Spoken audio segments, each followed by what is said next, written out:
From Harry Hurley Way in the world's playground to the broadcast pioneers of Philadelphia Hall of Fame, you're about to find out why Harry Hurley has been named to the Talkers Magazine list of the 100 most important talk show hosts in the nation.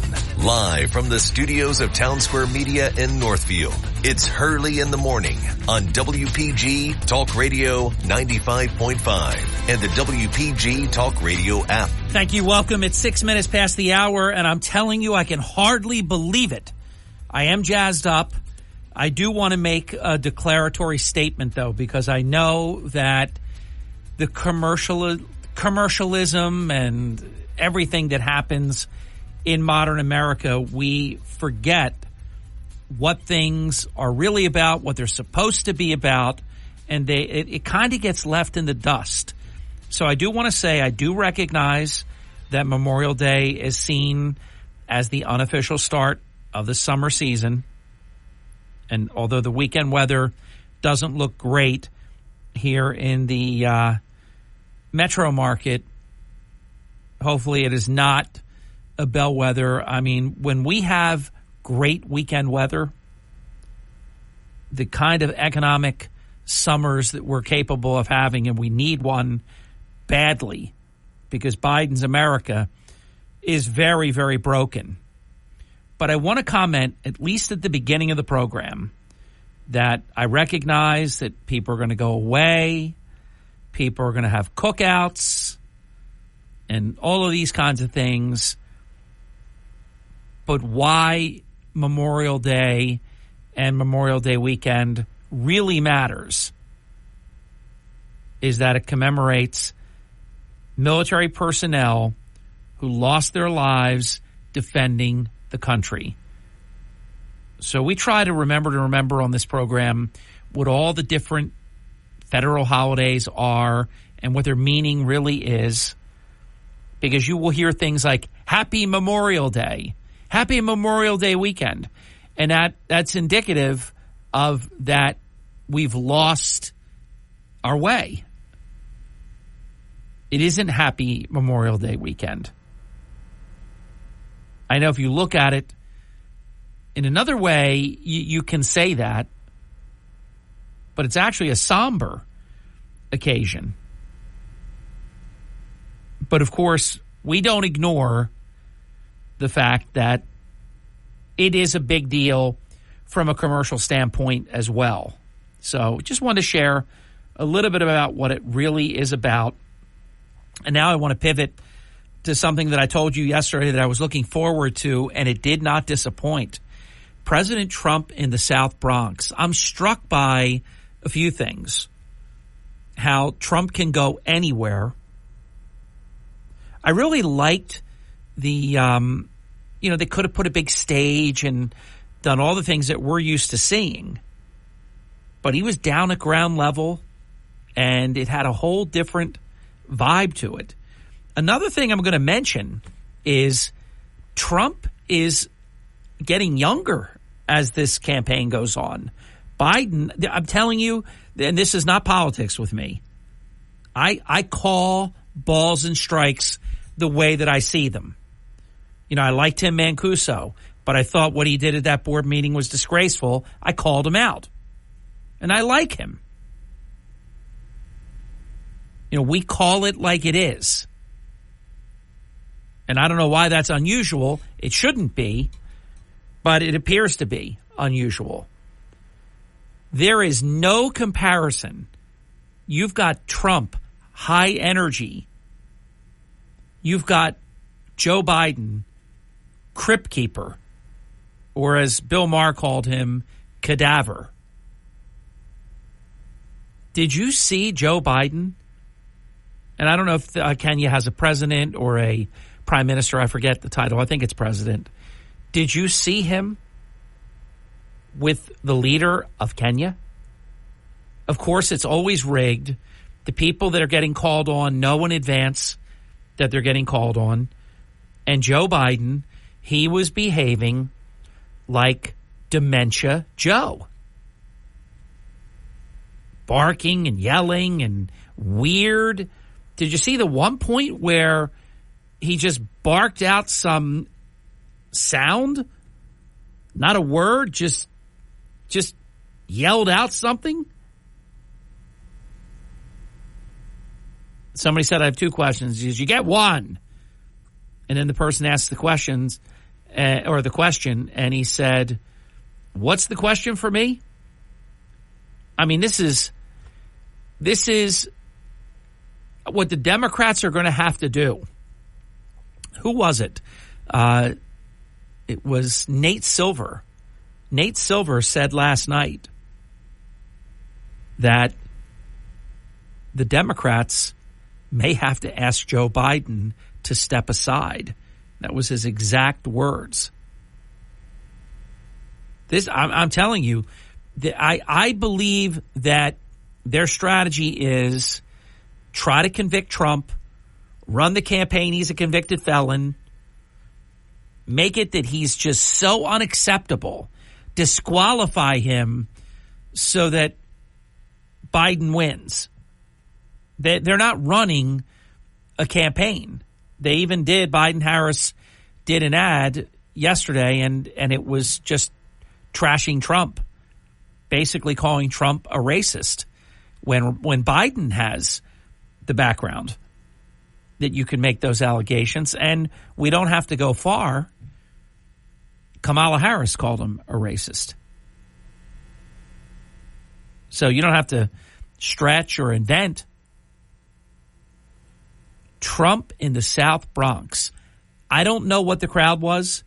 I will tell you that estimates are saying 30,000. Now, I don't know. I was in Wildwood, so I can tell you a guesstimate of what was going on there. I saw it with my own eyes. I don't know how many were in the South Bronx. That's what people are saying this morning. It was a very good-sized crowd.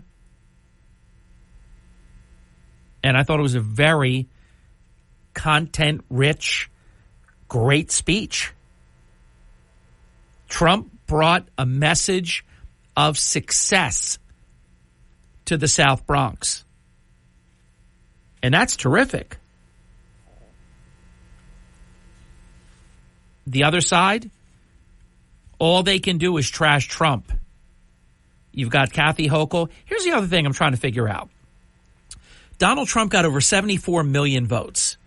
Half the country voted for Trump. Why do Democrats trash half the country? I don't trash. Look, I don't know why people would vote for Biden, but that's up to you.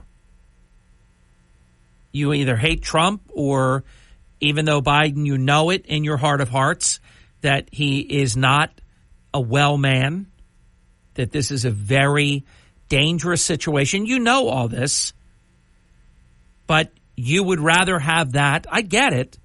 It's sick in my view, but I get it. You would rather have 1/100th of your philosophy in there than have Trump. All right, so there you have it. But, you had Hillary Clinton saying a basket full of deplorables. Kathy Hochul, this horrific, horrible governor, trashing Trump people, Trump supporters, calling them clowns.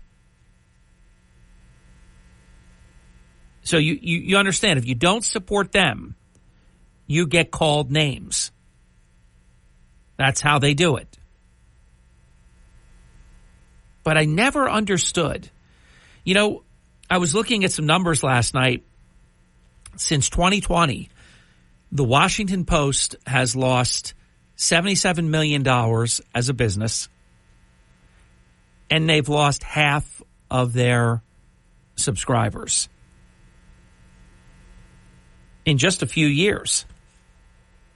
3-4 years, not even 4 years.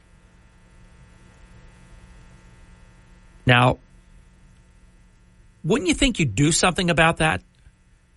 You would find a way to widen the business model, that you just would not pander to a crazy hard left ideology, that you would open things up and be objective?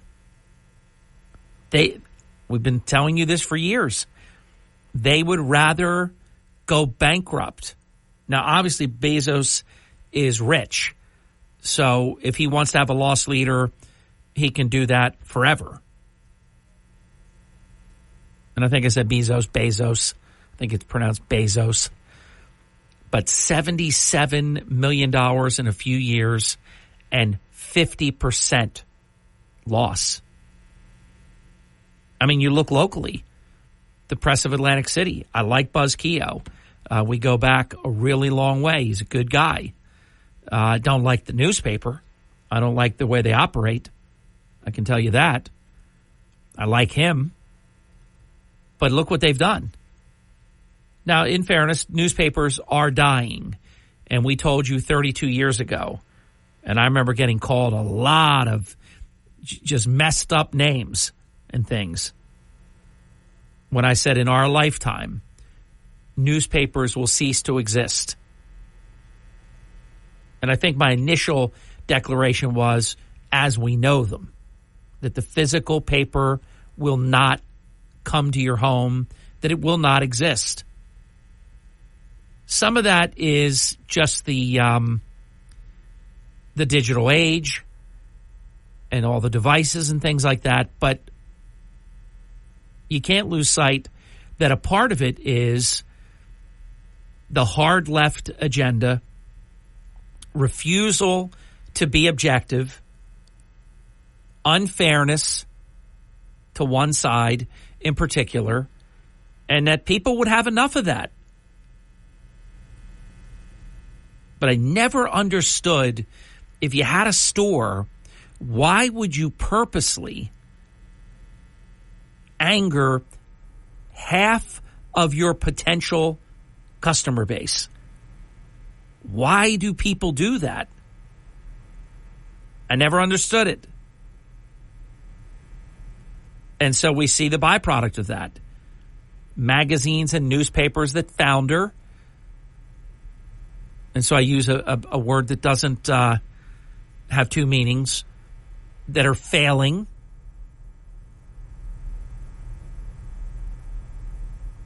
And then surprise, oh my God, $77 million. We're hemorrhaging cash. Oh, we've lost 50% of our subscribers. But they don't look at, hey, what are we doing wrong? You know, keep writing your masthead with democracy dies in the dark, but then behave counter to that missive. And then be shocked. Oh my God, how is this possible? That we're losing, you know, our shirts in this deal. Little more on Trump in the Bronx. And then much more, including, yes, new polling data. And again, all good. I didn't know that Obama was with Biden at the event with the president of Kenya. I didn't know that. But Biden was strange yesterday. Very, very strange. Bad day. The vitamins or whatever just didn't work yesterday. And again, remember, with his kind of problem, it keeps getting worse. So I just wish him well. He should not be running for president. It is elder abuse. It is a horrible situation. But there is no way anybody can say anything they want. You know, fake charge Trump and then call him all kinds of names that he's being charged. Don't you love that? They charge him. It's all fake. But then they get to say he's charged. But this much I know. Joe Biden literally cannot be president of the United States for, if you look at the calendar, for what would be 4.5 more years. Not 4 more years, because it would be until January 20th of 2028-ish or whatever that is by then, 29. It's just not, it is not, you know it. You see what's going on now. Just imagine a year from now, 2 years from now, 3 years from now. Honestly, I don't even know if he'll be alive in 4 years. But there's no way that, based on his current trajectory, that he would be competent, because he's not competent now. Mark Levin. Now Donald Trump. What they're doing to Donald Trump, they're laughing at us all over the world. Our enemies are thrilled. They're laughing at us all over the world. It's sickening. And I'm telling you, come thick or thin, no matter what comes, hell or high water, this man must get reelected. That is, elected for a second term. It must happen. Mark Levin on South Jersey's talk station, WPG Talk Radio 95.5. Fox News commentary. WNBA players are complaining about their travel accommodations as the league's entitlement complex levels up. I'm Tommy Lahren. More next. Donald Trump Jr. here. Since January of 2021, the cost of living has increased by 17.9%. You can't get that money back, but you can stop your losses by diversifying into a gold IRA from my friends at Birch Gold Group. To learn more, get your free info kit on gold IRAs by texting the word SHELTER to 989898. That's SHELTER to the number 989898 to get your free info kit from Birch Gold now. Message and data rates may apply.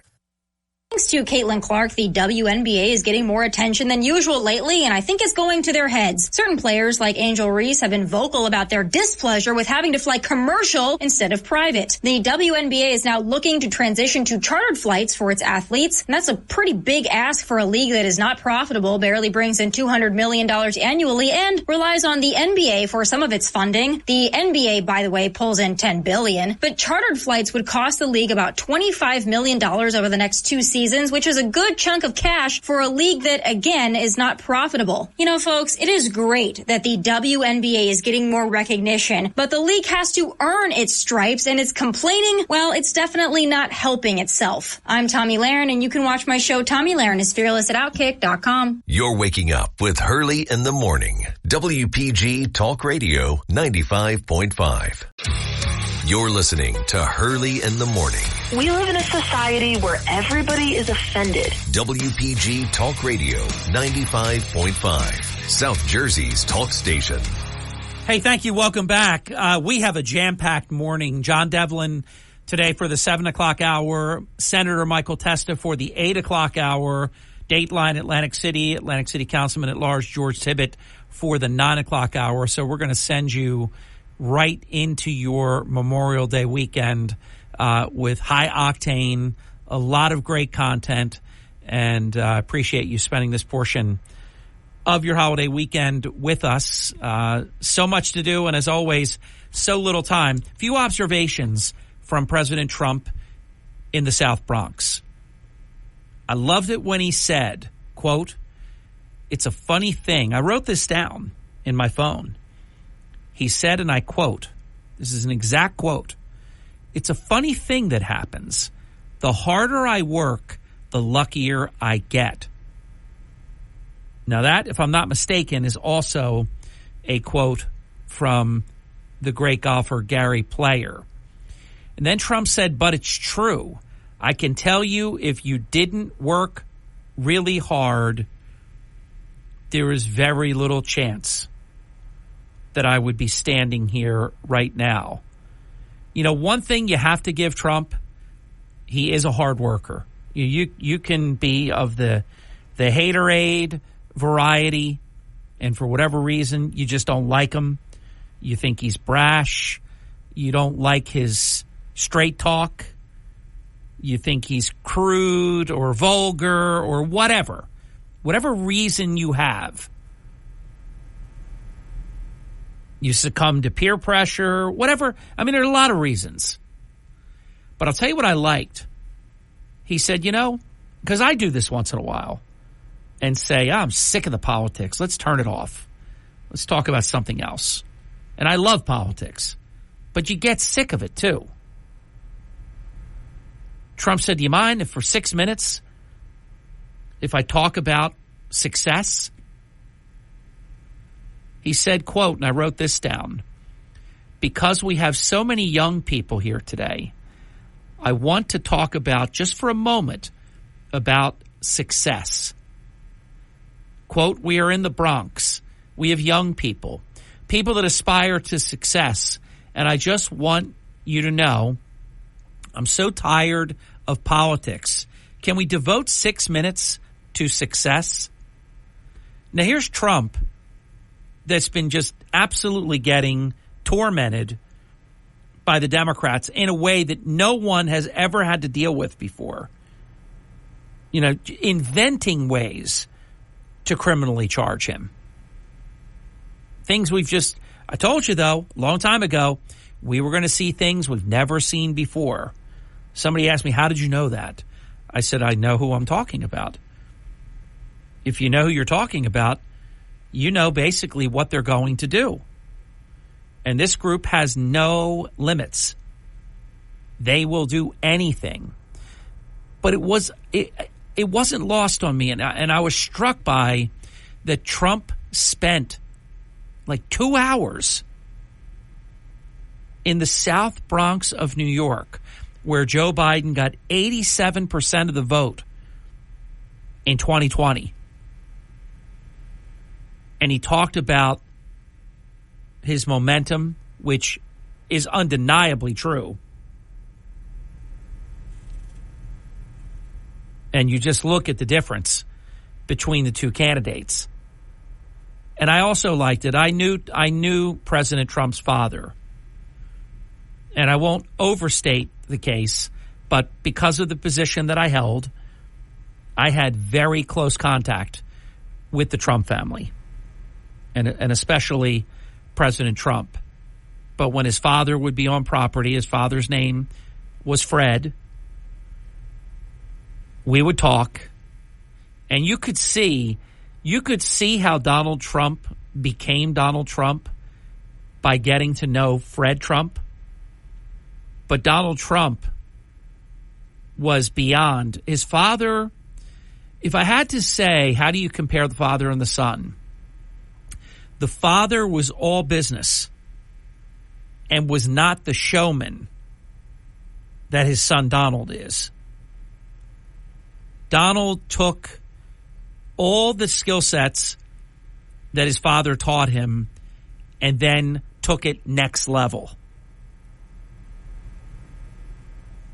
Both very successful. But in fairness, the son even more so. Fred was very reserved. He was quiet, actually. Now, that doesn't mean that perhaps when he was just with Donald that he wasn't completely different, but I just always saw Fred as a very soft-spoken, but you knew his presence. His presence was, in fact, dynamic. No question about that. But Donald was the type of personality that just, the second I can only tell you, I would speak to the customers, and when Donald and I would go knock on guest room doors, when I tell you, and this is before he was ever in anybody's thought. We had talked about, would he run for president one day? And I've told you that story before. But when we would knock on the door, and then I would say, Mr. Trump just wanted to say hello, you have a moment. I mean, the people were awestruck. I remember when President Trump and Joe Piscopo walked through the lobby of the Trump Castle Casino Resort by the Bay, and and each of them were with very lovely, lovely women, and you wouldn't believe people would stop in their tracks. If you want to know, how does he draw all these people? Nobody's ever had crowds like this before. And you realize it doesn't really get spoken about enough. They do say, hey, big crowd, but no one has ever, in the history of the Republic, no one has ever drawn the crowds that President Trump draws, no matter where he goes. Wildwood, New Jersey, South Bronx, New York. It has never, ever existed at this level. Look, I went to a President George W. Bush rally, and it was a really good crowd, but it was nothing compared to what you see now in 2016, in 2020, and now in 2024. And I don't know that we will ever see anything like it again. You know, Biden doesn't have fiercely loyal supporters. They create votes in order to try to win. Trump has people that you'd have to kill them for them not to make it to the polling place. It's a level of commitment, and it's why Trump always overperforms. The polls say one thing. Trump always does better than the polling says. And that's because there are people that won't admit that they vote for him, and you cannot poll intensity. We'll be back. Don't go away. It is the Hurley in the Morning program.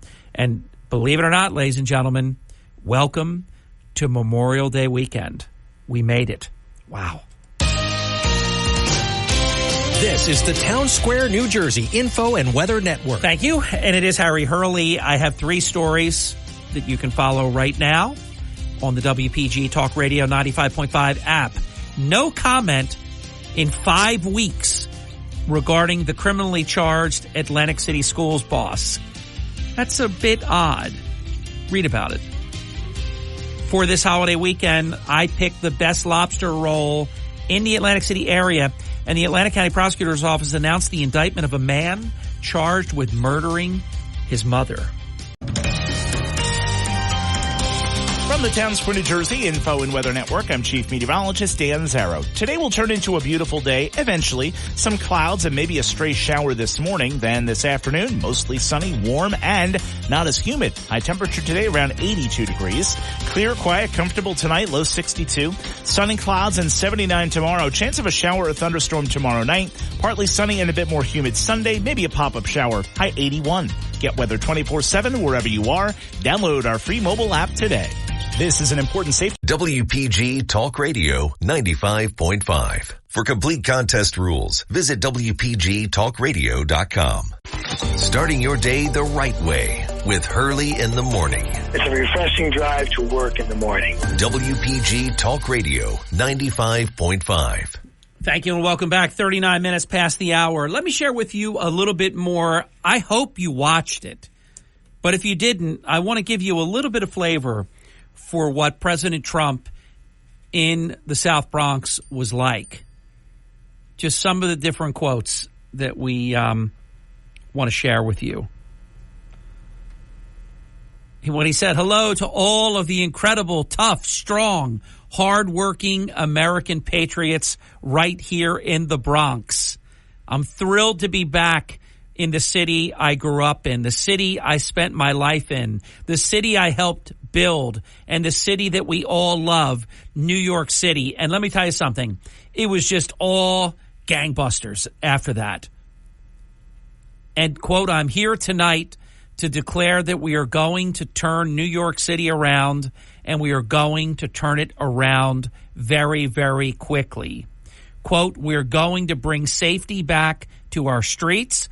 We're going to bring success back to our schools. We're going to bring prosperity back to every neighborhood and every borough of the greatest city in our land. We're going to reduce taxes. We're going to bring businesses and big taxpayers back to New York. We've got to bring them back. We've got to bring them back. Quote, and we're going to make New York bigger, better, and more beautiful than ever before, and that includes right here in the Bronx. and it's going to be done and funded starting on January 20th, directly from our great and beautiful White House. Is that okay? It was great. I just loved it. I loved all of it. The content is spot on. Meanwhile, Biden still denies that Americans are suffering. It's such a mistake. And all his Democrat mouthpieces are saying what a mistake it is. It's so stupid to not acknowledge. I mean, I was looking at some statistics. Let me give you an example. I hope I can find it, because this was just crazy. All right, you ready?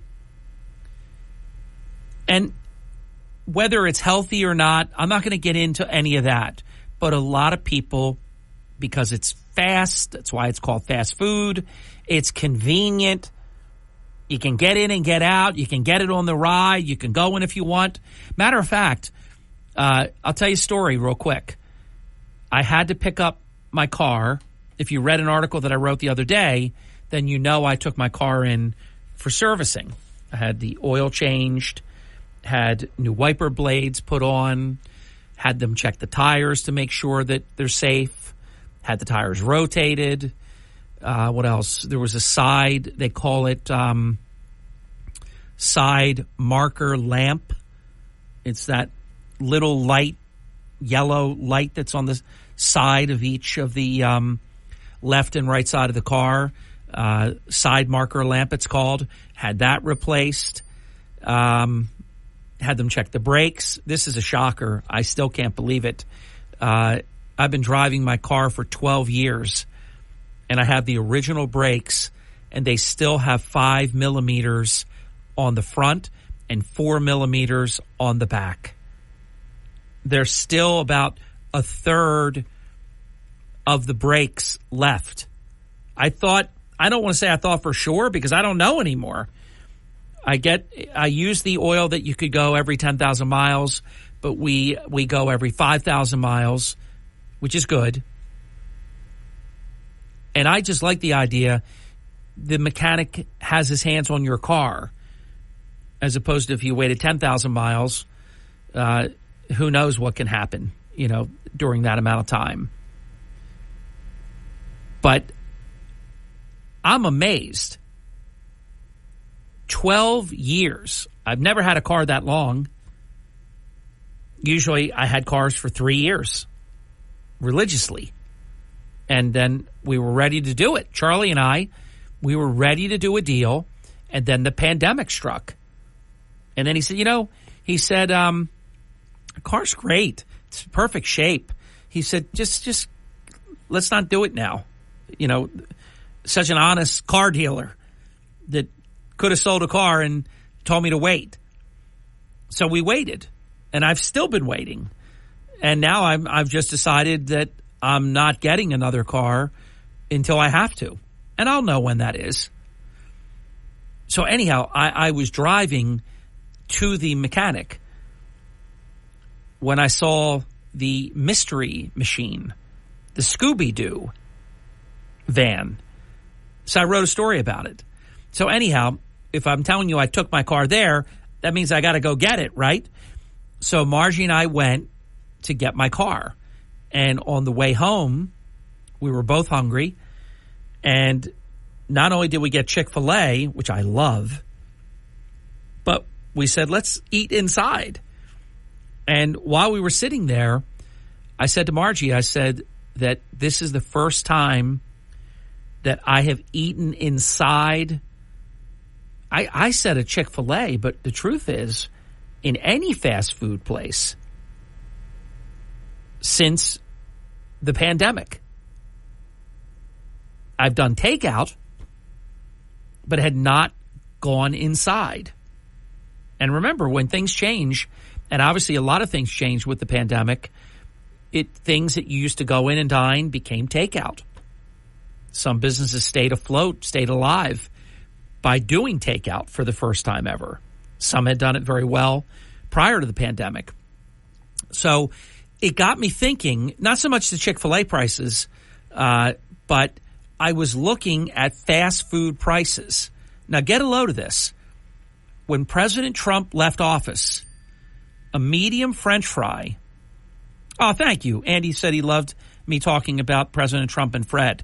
Andy, I promise you, I will do that again, because it's always neat to have the perspective when you get to know the father. You know why the son is who he is. And that's not in all cases, but it's in most cases. And the Trump family, from a business perspective, and as a family as well, very close and very supportive of one another. And Fred was very proud. I can tell you that. Fred was very proud of Donald and his success. He was not jealous of his son's success. When he saw these beautiful casinos, and Fred built a lot of things in New York, mostly housing. But yeah, I've got a few really good stories, and I always enjoyed when he was on property, and it wasn't often. So anyhow, just to give you an idea, and this is obscene. Medium French fries were $1.79 when Trump left office. They are just under $5 now. Are you kidding me? This is insane. I've got more, but I've got to get this break in. Wow, I'll tell you, I can't believe that it's Memorial Day weekend. Can you? Does it feel like it's Memorial Day weekend, or did this sneak up on us?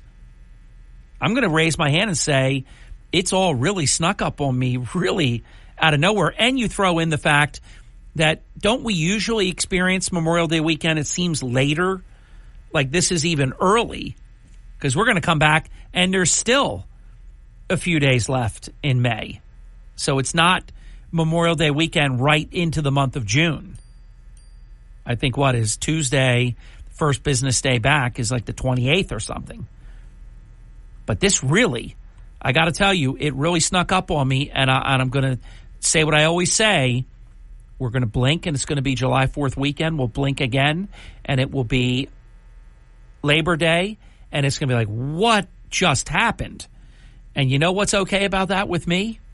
That means we're even closer to firing Joe Biden. It is the moral imperative of our lifetime.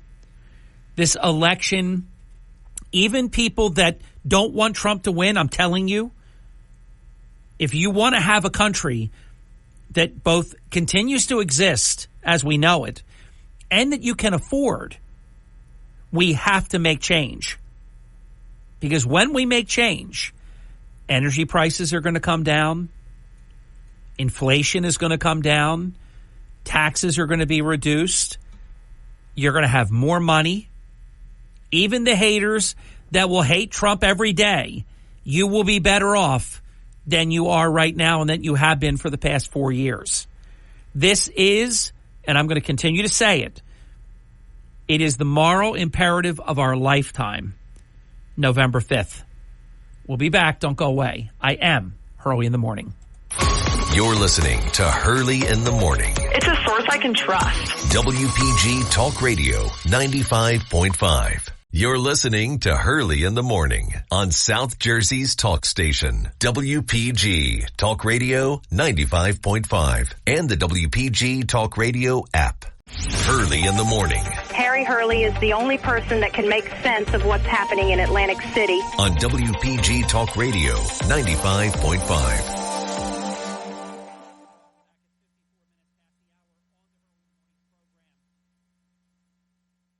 Welcome back. It's 54 minutes past the hour on the Hurley in the Morning program. Thanks for being with us.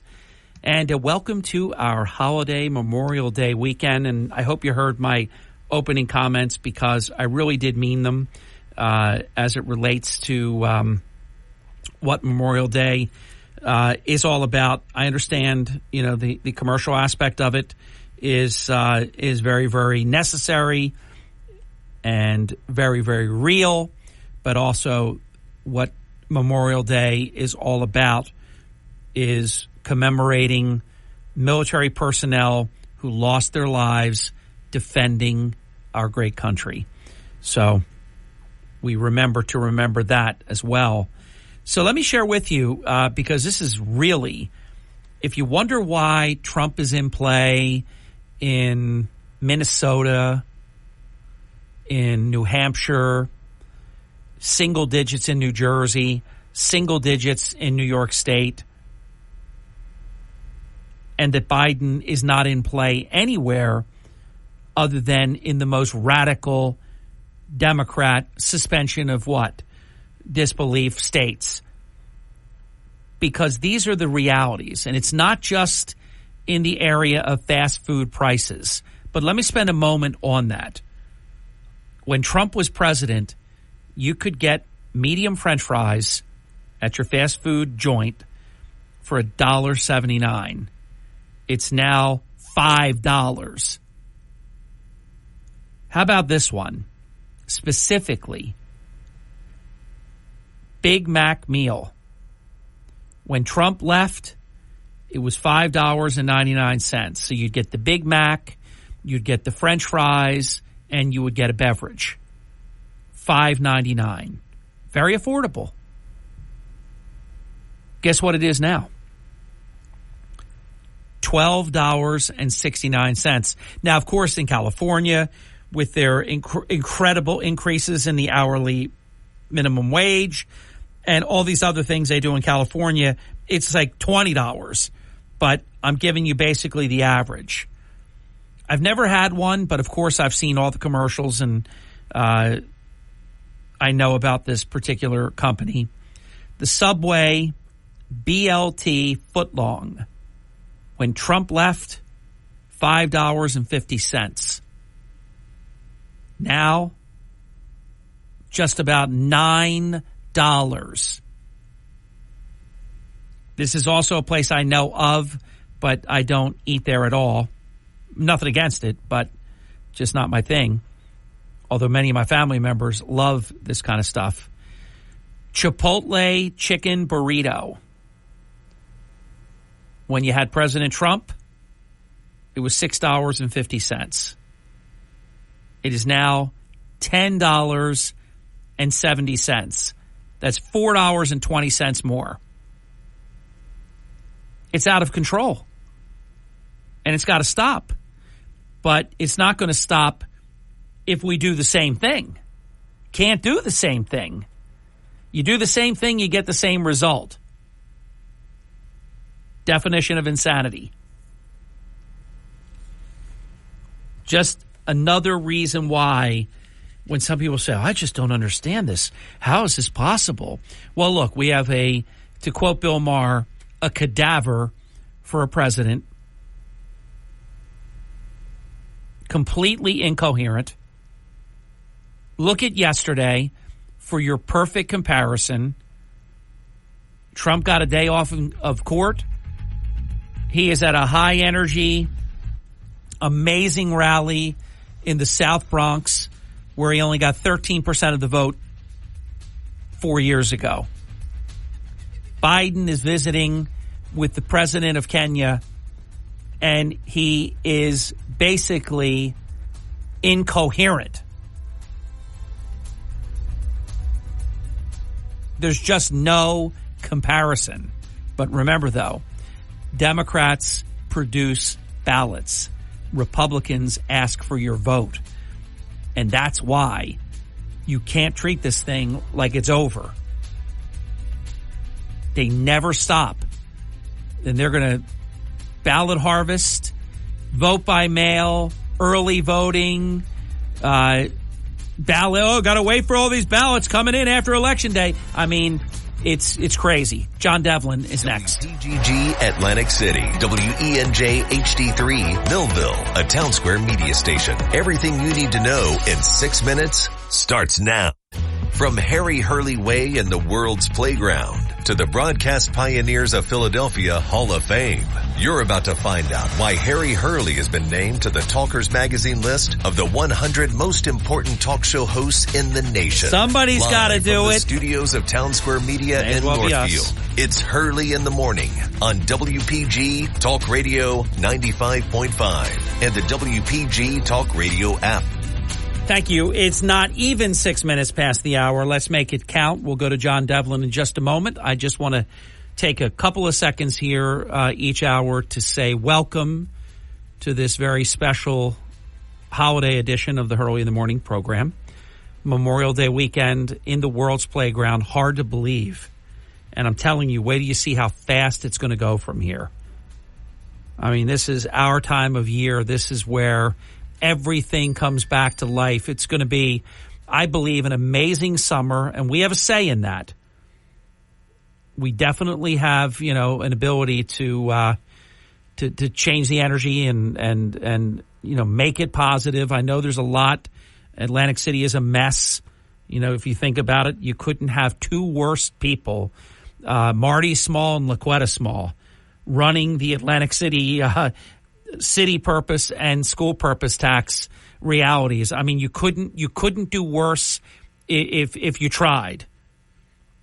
But there are so many ways that we all have a say, and we'll talk about it this hour with John Devlin, who we welcome to the program. John, welcome. How are you? Good morning, Harry. Good to be with you, John. I want to open with this, and that is that it's been 5 weeks. The Atlantic City Board of Education, your former fellow colleagues, have met 5 times. Remarkably, they've taken no action.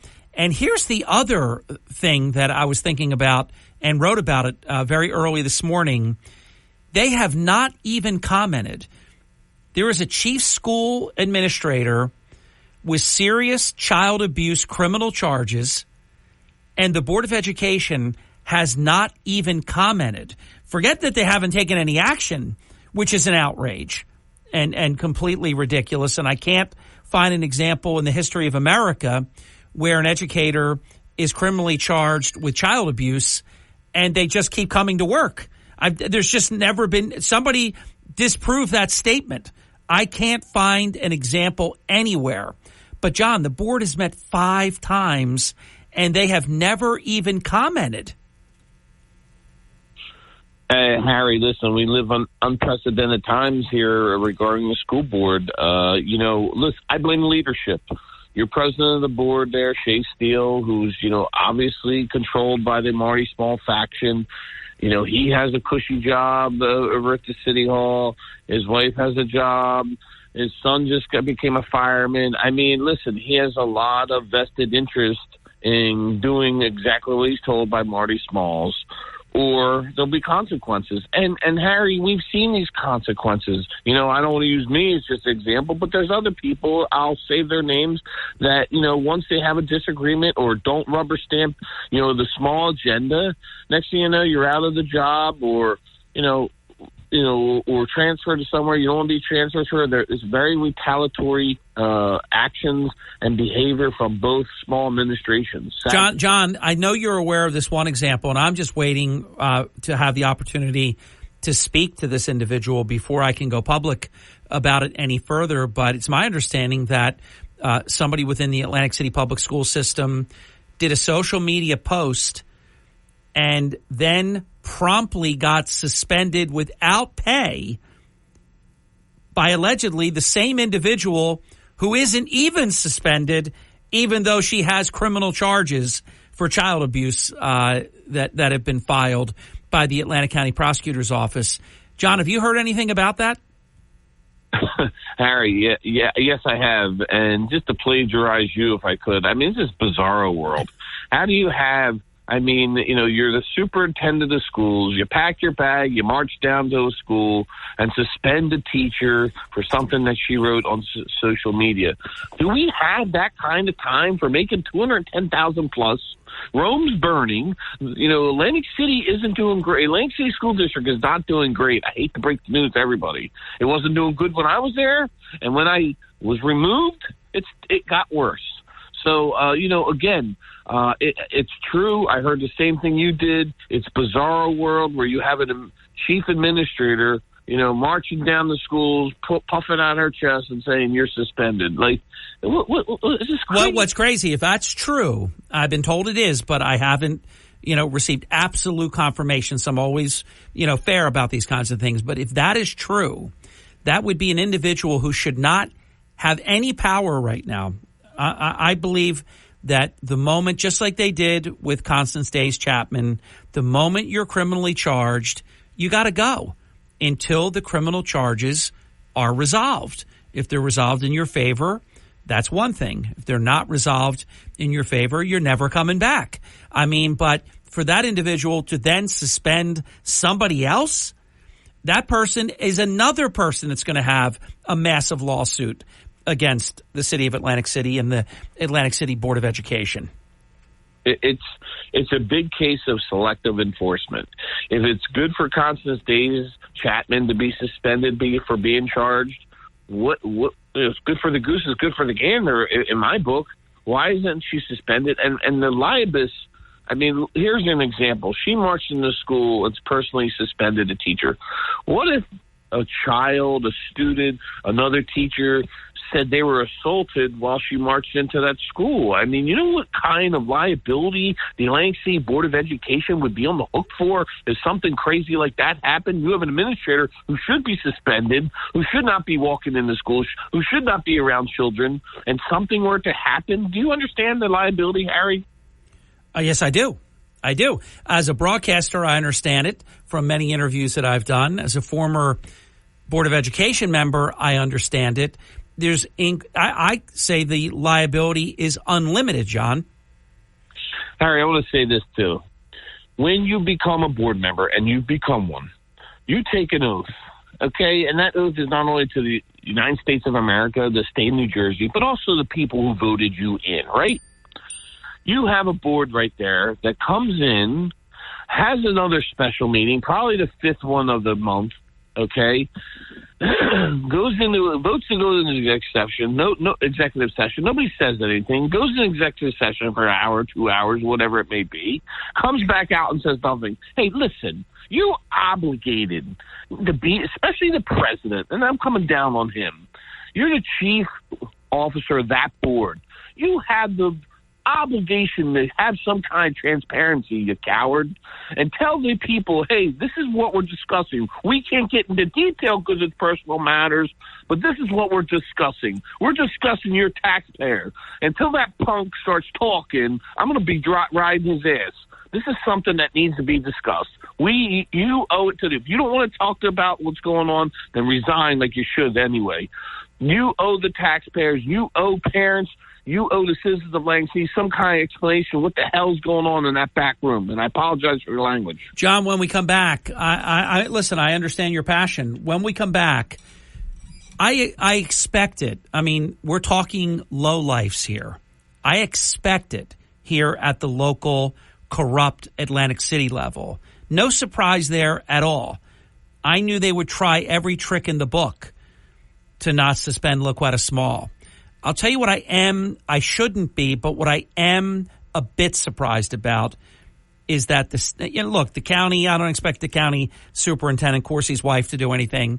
But I did expect the state to basically say, look, we gave you an opportunity. We wanted you to do it at the local level. You didn't act. We must. I wish I could say shocked. It doesn't rise to the level of shocked, but I am disappointed and surprised that the state of New Jersey has allowed this to go on for 5 weeks. It's a disgrace. And again, I shouldn't be surprised because, look, they hired Kyanne Frazier. So I'm to the point now where they're just as bad as this poor Atlantic City example of bad behavior, because it's a shame when the adults are not protecting the children. This is indefensible. It's inexcusable. I want to ask you your level of either disappointment or disagreement with the fact that the state has not taken action. Again, no surprise. You know, you've got Marty texting people and he's on the phone. Hey, my wife is, they're going to vote on whether to suspend my wife tonight, and I mean, I'm never surprised when Marty Small is involved at what can happen at the local level. But I am somewhat surprised. I know how the state has supported hook, line, and sinker, a lot of bad things, and that's politics. But I thought when it would come to either children being sexually abused or child abuse in all its forms, I would have thought, and I know when Jack Ciattarelli is governor, because he's already said it, it will be very, very different than it is now. I would have thought that they would have done their job and said, look, we've gone with everything you wanted, but child abuse, criminal charges, you got to go for now. I would have thought that they would have done that, but they haven't. And I'm wondering, are they really going to let it go for the next 18 months, 2 years? They're going to let something stay like this? We'll get John's take, the former president of the Atlantic City Board of Education, on these matters and more when we come back. Atlantic City Councilman at Large George Tibbett in today's 9 o'clock hour, and then in between Devlin and Tibbett, New Jersey Senator Michael Testa on a busy news day, a busy Memorial Day weekend right here in the People's City Hall, the Hurley in the Morning program. Hurley in the Morning. They stick to the facts. WPG Talk Radio 95.5. The conservative underground meets right now. This is the Sean Hannity Morning Minute. 81% of undecided voters disapprove of the job he's doing as president. It's inflation. It's the economy. It's the border. It's our place in the world, our standing in the world. It's, Biden inflation. I mean, it's a disaster. You see a mass exodus of what has traditionally been the Democratic coalition, African Americans, most Hispanics, 47%, 27% of African Americans say Bidenomics is bad. 55% of women are likely to say Bidenomics is bad. That's why all they're going to want to talk about is abortion and demagogue that. Let's see how well that works out for them. Check out the Sean Hannity radio show later today, right here. War, inflation, and recession. Did you know that experts call gold the everything hedge? Gold goes far beyond hedging against inflation or the stock market. It can potentially even guard you against today's wars in Ukraine and the Middle East. Not to mention the great economic danger of a recession coming, which is what we're all worried about. And that's why gold just hit another record high. And central banks, they just keep buying gold at a record pace. It's Linda here. Join me and thousands of people who have called Goldco the #1 rated gold company. It's time you diversify your money with time-tested safe haven assets, physical gold and silver. Today, Goldco is offering our listeners up to 8 years in free IRA fees plus up to 8% in bonus silver with a qualified account. Call 855-815-GOLD for free IRA fees, free bonus silver, and a free gold and silver info kit. What are you waiting for? Call 855-815-GOLD. That's 855-815-GOLD. Do it today. You can't wait. Enable our skill and tell your smart speaker, play WPG.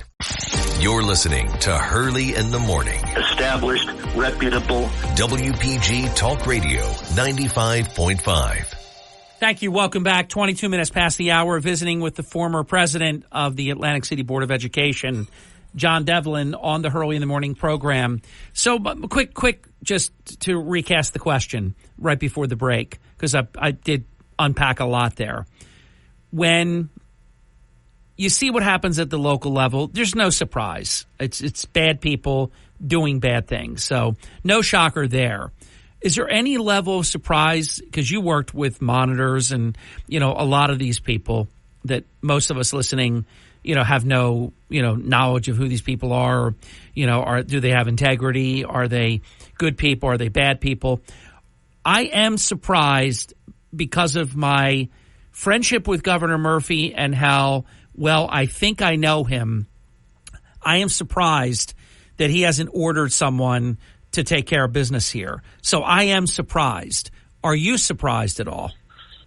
Harry, that's a great question. I have to say that the monitor, in-place monitor now, who was here once before and then came back after retirement of another monitor, is definitely compromised. There's no two ways about it. And it's unfortunate, too, because a lot of this could stop at her desk. But if you see even her actions at the school board, where she's shuffled away by Tracy Riley into the back, or Shea Steele shuffles her away, listen, unfortunately, it seems as though she's compromised and her hands are tied. And, why would a state monitor, I don't even understand what that means. I know the word, but how would a state monitor be compromised?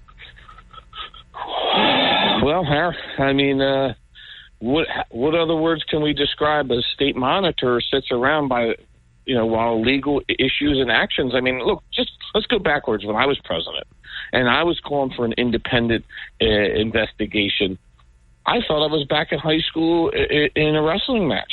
Here I'm out here doing the right thing, the ethical thing, and I had to justify my existence to the same monitor. So, I mean, what else would you call it? I got you. Okay. I just wanted to drill down on that a little bit. I wrote about this yesterday because I thought it was such a shame. And I spoke to people that were in the room that said it was really uncomfortable.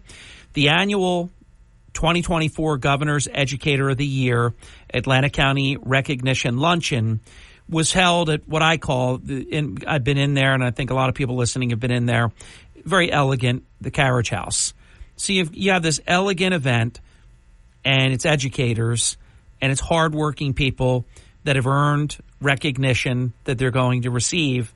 And then you have LaQuetta Small speaking at this event and posing in pictures and giving out awards and things. And everybody's uncomfortable because everybody knows this shouldn't be happening and that this is wrong. And this is the problem when wrong is forced on right. I think it's terrible, John.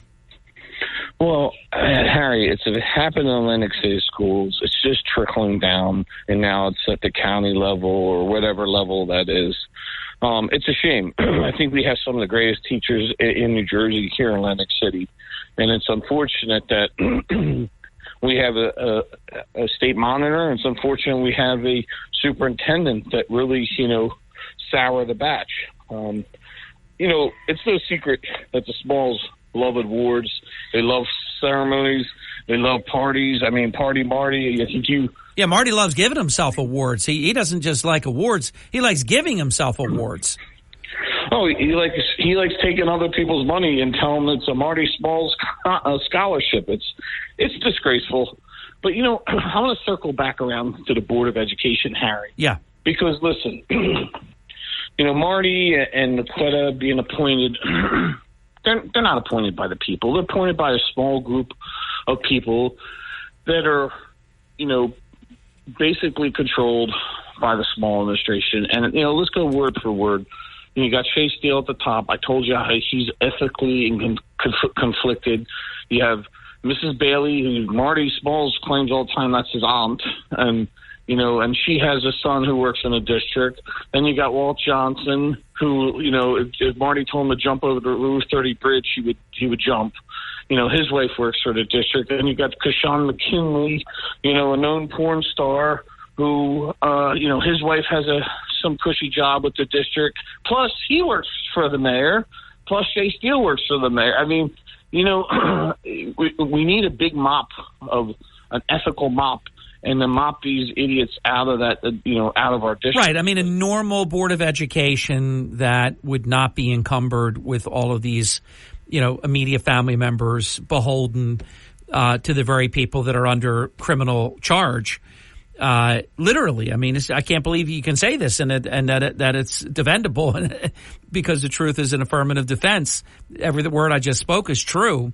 And if you had a normal board, though, they would have suspended the superintendent on the moment that the Atlantic County Prosecutor's Office criminally charged her with child abuse, not to do it for any type of retaliatory reason or anything like that, but because that's what you do, because the job is protecting children. And that kind of thing has to be worked out before you're allowed to come back and have anything resembling pupil contact. But because the majority of this board, and I've counted at least 5, and I've documented 5 by name, even in that, whatever you want to call it, charge document where the board had to meet for, and I know this is a favorite topic of yours, John. We can talk about it after the break. And when I say favorite topic, I'm kidding. It's a bone of contention with you. The doctrine of necessity. 5 of the 9 members of the board have immediate family members that have jobs, full-time jobs within the Atlantic City public school system. And as John mentioned a moment ago, many of them also have immediate family members and even themselves that have City of Atlantic City positions. So between Marty and Laquetta Small, your livelihood hangs in the balance of their decision-making and the power that they have in their positions. So is it any wonder that 5 weeks, 5 meetings, and not a single comment about a criminally charged with child abuse charges superintendent? We'll come back with John Devlin right after this. This is the Town Square, New Jersey Info and Weather Network. Thank you. It's Hurley in the morning, 30 minutes past the hour. I have 3 stories that you can follow right now on the WPG Talk Radio 95.5 app. What we're talking about now, I've written about early this morning. No comment regarding the criminally charged Atlantic City Schools superintendent. For this holiday weekend, I have found the best lobster roll in the Atlantic City area. Read the article. Take me up on it. I think you're going to agree. And the Atlantic County Prosecutor's Office has announced an indictment of a man alleged to have... From the Town Square, New Jersey Info and Weather Network, I'm Chief Meteorologist Dan Zarrow. Another morning in the 60s with just a hint of stickiness in the air. We could see a shower eclipse South Jersey this morning, then turning mostly sunny and less humid this afternoon. High temperature today around 82. Clearing quiet tonight, low 62. Tomorrow, sunny clouds, high 79. Daytime actually looks dry, but we could see a shower or thunderstorm tomorrow night. Also a pop-up shower chance Sunday. Get weather 24/7 or wherever you are. Download our free mobile app today. New Jersey voters. Hurley in the morning. WPG Talk Radio 95.5. Hurley in the morning. Not only the news, but perspective too. WPG Talk Radio 95.5. Thank you. Welcome back. 34 minutes past the hour. John Devlin continues. Senator Michael Testa coming up in about 30 minutes. And then Dateline Atlantic City with Atlantic City Councilman at Large George Tibbett on a busy news day. And welcome to Memorial Day weekend. Wow. It's hard to believe, and it's going to really go fast from here, you'll see. John, I mentioned before the break the doctrine of necessity, because the majority of the board can't even vote on the budget, can't vote on the superintendent, can't vote on discipline of the superintendent, can't do anything that's big. So get out. We understand you got the job, and you get a job, and your family members get a job, everybody gets a job, but it's ridiculous to have a $200 and some million a year business, and the people can't even vote. It's a disgrace if we're being honest about it. So I want to talk about that, but I want to talk about solutions, because basically within 1 year's time, John, it would be 2 election cycles, but if it started this year, you could finish it next year if at least 3 strong candidates, and I don't blame anybody who doesn't want to run, because look at the cesspool that you're participating in. It's horrible, but in a reasonably short period of time, you could take these people out of office, replace them with people like you. I'm not saying you want to go back there, but people that will do the job. They weren't about the employment agency aspect and all these things. So, John, talk about the first thing first. How incredible is that a majority of the board is so hopelessly conflicted that they need special permission to be able to cast a vote? Harry, it's unprecedented, and and which we did. We called Trenton and spoke with people, the Department of Education, and they were of the understanding it's such an unusual circumstance to use. It's almost unfathomable how many times they use it in the state, and we use it almost every board meeting. So it's so unbalanced and so. I think it's unrighteous just to have board members on there that are compromised, and it's no secret. No, you got to be a blind man not to see that. And it's not. It's just the same thing as why we have policies and procedures. Well, think about this. LaQuetta Small was criminally charged at the time that Shea Steele should have been making the decision to suspend her, but at the very same moment, his own son of the same exact name, senior and junior, was on a list, but not yet even hired. This happened since LaQuetta Small keeps showing up for work 5 weeks later. I mean, that's a terrible conflict of interest, John. Oh, can I take it a step further, Harry? But think about this. Imagine you have the appointing authority for his son, who's also his ultimate supervisor for his full-time position, in a position where he should be suspending the wife of the person that could make sure his son doesn't get hired and do whatever he wants with him, transfer him, do whatever he wants. So, I mean, this is what's going on. Harry, can I take it a step further? Please. Shea Steele got promoted, okay? And from what I'm hearing, I wasn't a fireman, but, of course, they all call me.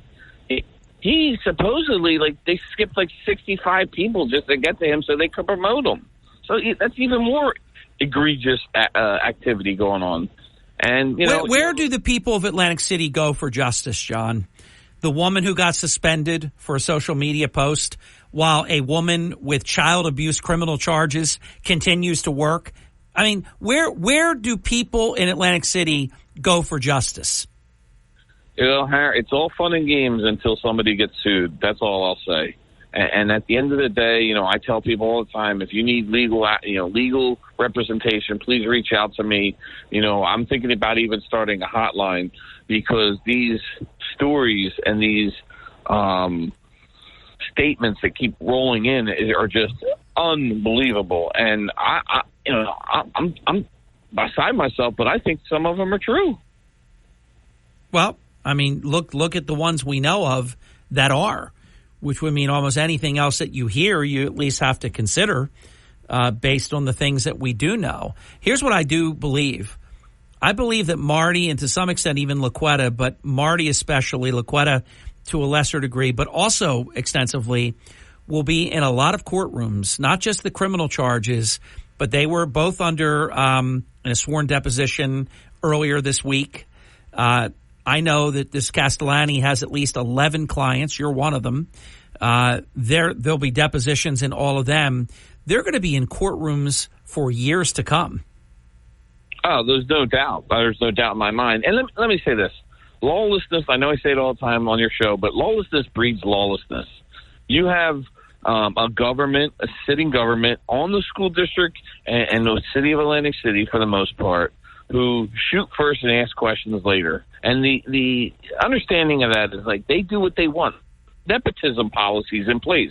That didn't stop LaQuetta Small from hiring her cousin and having her work for him for him to work for her for years. There's policies and procedures that you can't hire certain people for the district because they've had the criminal past that forbids them from working for a sitting government. They hire them anyway, or they create some kind of scam 5013 thing, and next thing you know, that now they're working for the city. So I mean, these guys are some bad people, and if they don't get their way, they'll twitch and turn until they find a niche and get their way. Well, here was a funny one.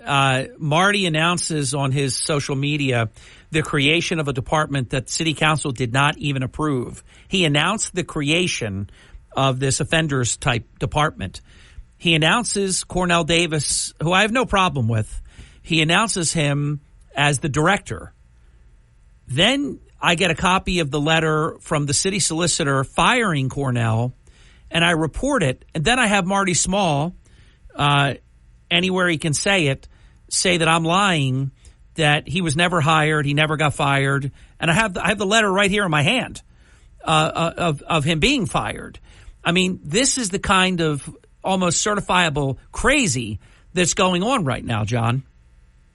You know, the end arounds, the okey dokes, the wool over your eyes that's been going on the last 5 years has been, again, unprecedented. And the only people that are going to suffer from it are the good taxpayers and the families of Atlantic City. Until they wise up and stop drinking this Kool-Aid that the Smalls and company are serving, we've got a long road to. Well, let me ask you about solutions. For example, do you see, I mean, Ron Bailey is one. He's a good guy. He is stepping up. He's running for the Board of Education.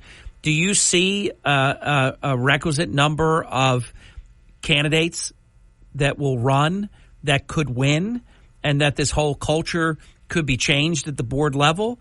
Or do they just get steamrolled and nobody wants to run because they don't want to, get their lives ruined and be harassed and all these things? I mean, is there a solution to this problem? Sure, and I think, I did see Brother Bailey wanting to run. And also, too, listen, I want to give him praise where praise is due. You have a board member, and he was green when I was on the board, but he's doing a nice job now. And the only board member to ask any questions has been Torres Mayfield. So you'll see him step up again. He wants to run again, and he does a nice job. And he was also on the planning or zoning board. So, I mean, there's good people that want to do this. It's not easy. It's a hard job as it is. So then, in his case, the small group will work very hard to defeat him. He likely will not be reappointed to these other board seats that you're talking about. That's what happens when you go against them, right? Oh, absolutely. Listen, Marty's going to spend a lot of money protecting the Board of Education and protecting his wife. Listen, it's no secret. When I ran back in the day, he spent a lot of money, created commercials and everything. He couldn't beat me, but that didn't stop him from trying. Well, you got to figure when his wife is concerned, I mean, that's paycheck protection program right there. Well, because let's face it, if it's not a Marty Small board, Laquetta Small, in no universe that presently exists other than Bizarro World, would ever have been picked to be superintendent of public schools for Atlantic City. Well, that's exactly what happened. We had an independent search, and she didn't even apply for it. So then when we had a board member flip and decide to drink the Kool-Aid, next thing you know, they throw out an independent, pay the independent company, throw out his search, and start all over again. And who's unethically not allowed to do this, who's so ethically conflicted, Shea Steele handpicked who went on the board to pick the next superintendent. I mean, the conflicts are just never ending. Wow. John, hold on. We have one more segment right after the break. Don't go away. John Devlin, the former president of the Atlantic City Board of Education. The value-added aspect to being able to interview John is that he knows exactly who these people are, what they do, what they try to do, and if given the opportunity, things that they will do. It is invaluable to have his perspective at so many levels. A board president for over 20 years, a board member, retired policeman. I mean, from so many vantage points. We'll be back with John right after this. It's 45 minutes past the hour. Memorial Day weekend right here live on the Hurley in the Morning program. People all over the Jersey Shore have found the easiest way to stay connected to South Jersey's talk station. It's the WPG Talk Radio app. Read free, unlimited South Jersey news. Listen to your favorite talk shows. Send us breaking news tips and more. The WPG Talk Radio app is powered by Smokers Haven. You'll find the finest selection of cigars at any of their 5 locations. Stop in and let them help you find the perfect cigar to pair with your life. SmokersHavenNJ.com. Starting your day the right way with Hurley in the Morning. WPG Talk Radio 95.5 and the WPG Talk Radio app. You're waking up with Hurley in the morning. Egg Harbor Township, Ocean City, Brigantine, Mays Landing. WPG Talk Radio 95.5 and the WPG Talk Radio app. 10 minutes before the top of the hour, visiting with John Devlin, the former president of the Atlantic City Board of Education. John, let me throw a wild card question at you because you know how good things could be and you know how bad they are now. Do you miss being on the board when you see these terrible things that are going on? What goes through your mind? I guess the first and foremost is just the questions, like the no questioning. Guys, listen, that's one of the biggest things. First off, the most important thing you are on the board for is to choose and appoint a superintendent of schools. The most important thing. Yep. To have that corrupted and not have a independent mindset going into that is a travesty. But beyond that, listen, they passed a $280-something million budget without any questions. Do you remember when we were on the board? Listen, I love Fred Nichols. I thought he was one of the greatest that's ever come across my tenure as a board member. But when budgets were abound, he knew he could expect at least 10 to 15 questions about me regarding the budget, from me regarding the budget, only because that's our job, folks. Right, and even though you had a friendship and a good relationship, I want to talk about Fred for just a quick second, then I'll turn it back to you. I remember endorsing Fred for the interim position and then to become the permanent superintendent because he had the perfect skill sets. It's so rare to get someone that understands politics and also is an educator. And he had been a teacher and a principal and a superintendent. I mean, it was the perfect fit. And very few people, as you know, have been able to hold up in that position. The position of superintendent of public schools for Atlantic City Public Schools, very challenging position. This is a bizarre exception to all of that. This is an accident. This is politically manipulated. I mean, it's a freak show what has happened, and you can see it. Test scores are terrible, enrollment declining. I mean, John, we could go on and on. It is a tragedy what is being allowed here to go on, and this is with the state monitoring the situation allegedly. But when you see how this is decaying before your eyes, I mean, there must be a level of regret because you know how great it could be. Harry, I mean, we had the best school district in South Jersey. It was no secret that, our top 10 would go to Princeton, Harvard, Cornell, Yale. I mean, these are some of the things that were great, but also, too, look, Fred used to say it all the time. God rest his soul, Harry. But he used to say it all the time. He's not the smartest guy in the room, but guess what?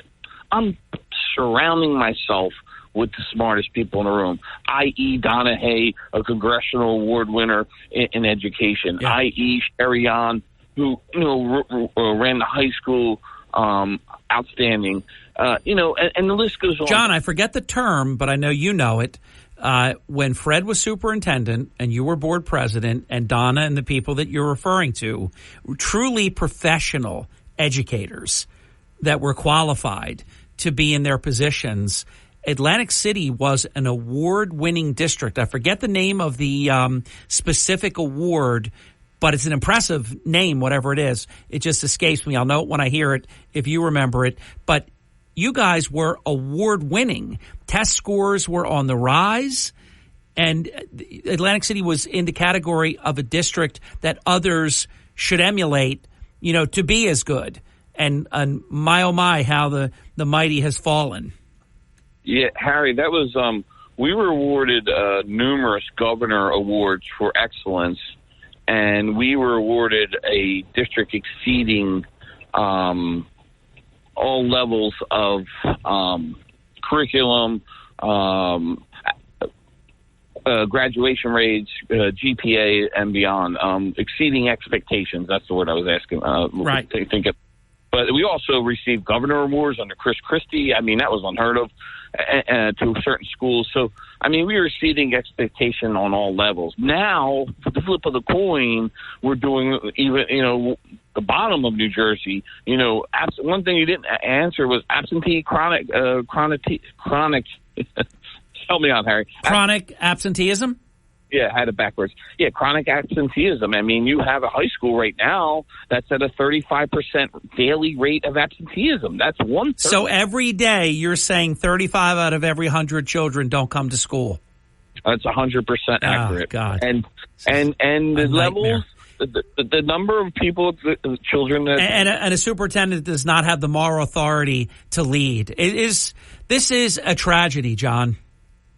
It's an ongoing tragedy, and it's not going to end until somebody, with some guts steps up and is not afraid, like myself and others, to step up to this regime. And I think it's going to take a new governor to do that. Well, that's the answer. It is Jack Ciattarelli. He is going to be the governor.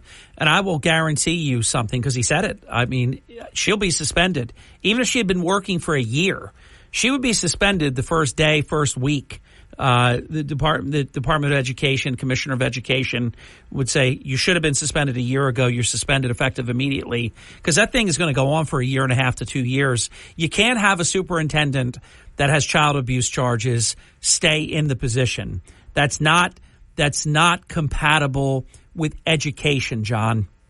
No, it's not. And when you say, what's the state monitor doing? All she's doing is monitoring. It's in the name. She's monitoring what's going on and taking no action, which is, by the way, criminal. And taking a very high salary at that. She's making $650 to $700 a day to watch what's going on and not have a comment. Listen, we've had monitors in the past that had a lot to say. Now all of a sudden she's shuffled in here.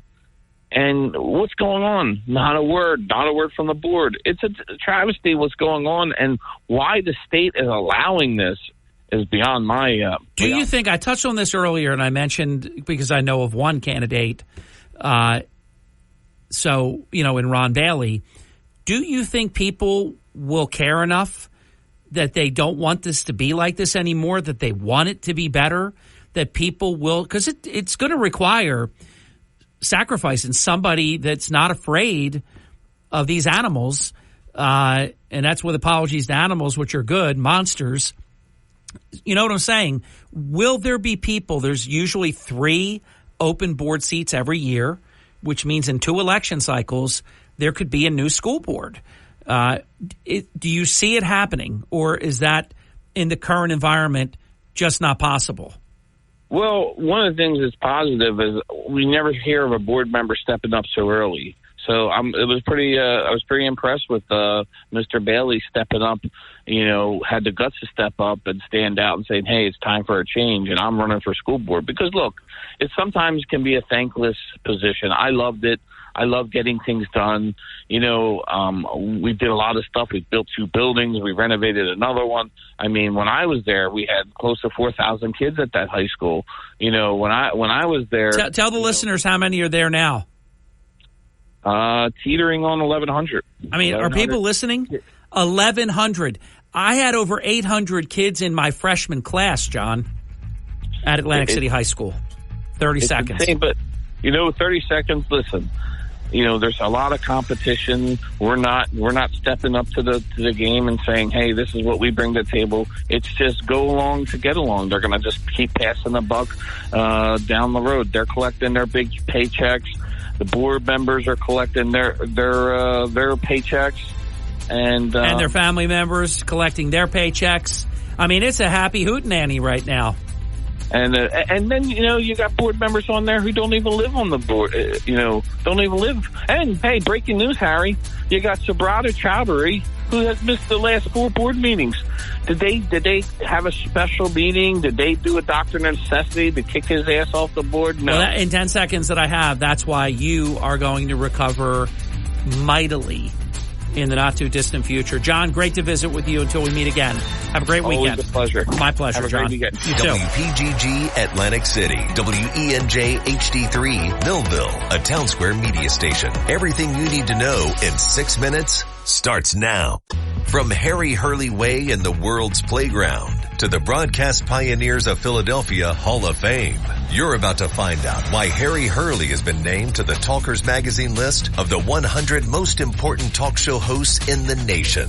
Live from the studios of Town Square Media in Northfield, it's Hurley in the Morning on WPG Talk Radio 95.5 and the WPG Talk Radio app. Thank you. It is 6 minutes past the hour on a busy news day. And, of course, all of a sudden, we'll see if the senator is in my camp on this. I pay attention every day. Of course, I have to know what day it is and all these different things. And I'm doing, this show, and we're doing a lot of national work with Fox News. I need to be very present into, exactly where we are and all of that. And Memorial Day weekend, and I knew it was coming, and I knew felt like it was earlier than usual even.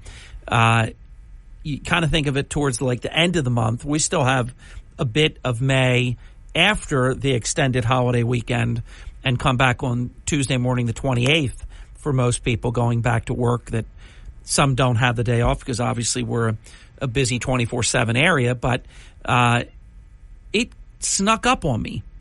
We'll see if the senator agrees with that. Senator, I know you also are a man of great attention to detail. Did Memorial Day weekend sneak up on you at all? It absolutely did, Harry. I mean, I've been somewhat buried in the state budgetary process, sitting on the Senate Budget Appropriations Committee, going to Trenton 2 to 3 days a week for that.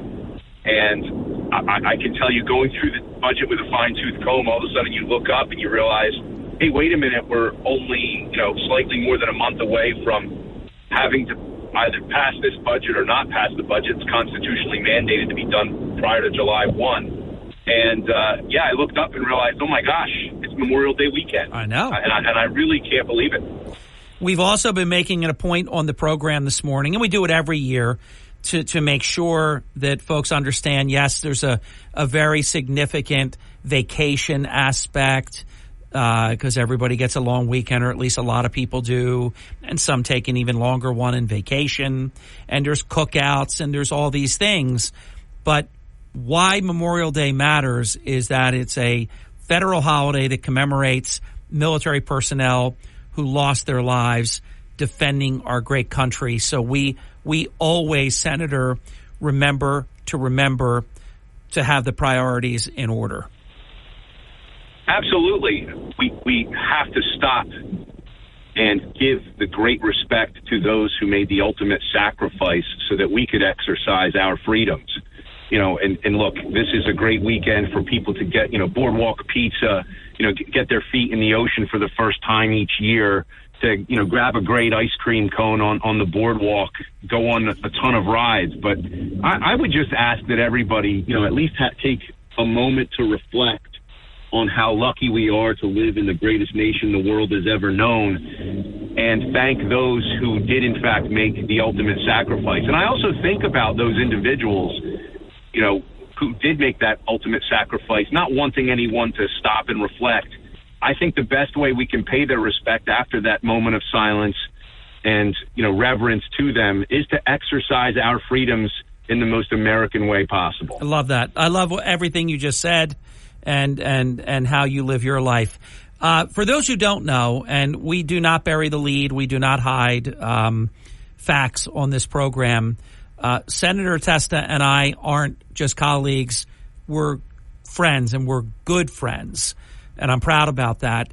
And and we're friends on Facebook, and I read your Facebook stuff every day, Senator. And I think that I like the posts that you do. So it's evidence that I'm not just saying this. I'm a reader of your content, and I appreciate the content that you share. This morning, I couldn't help but be struck by what you wrote. For those who don't know, Senator Testa posts a lot of things, but also has a quote every day and picks a song of the day. I really like it a lot that you do that, and you consistently do it every single day, 7 days a week. The quote is, "Journalism is what we need to make democracy work," quote, end quote, Walter Cronkite, who ended every broadcast by saying, "And that's the way it is." And then Senator Testa wrote, "Good morning. We need a return to real journalism. There are some fine examples, but they are too few and far between. I was both struck and moved by your post today," obviously. Well, you must have been reading my mind, and oftentimes we are, and it's usually about the topics of politics and pizza. But absolutely, you were one of the few that I had in mind, Harry.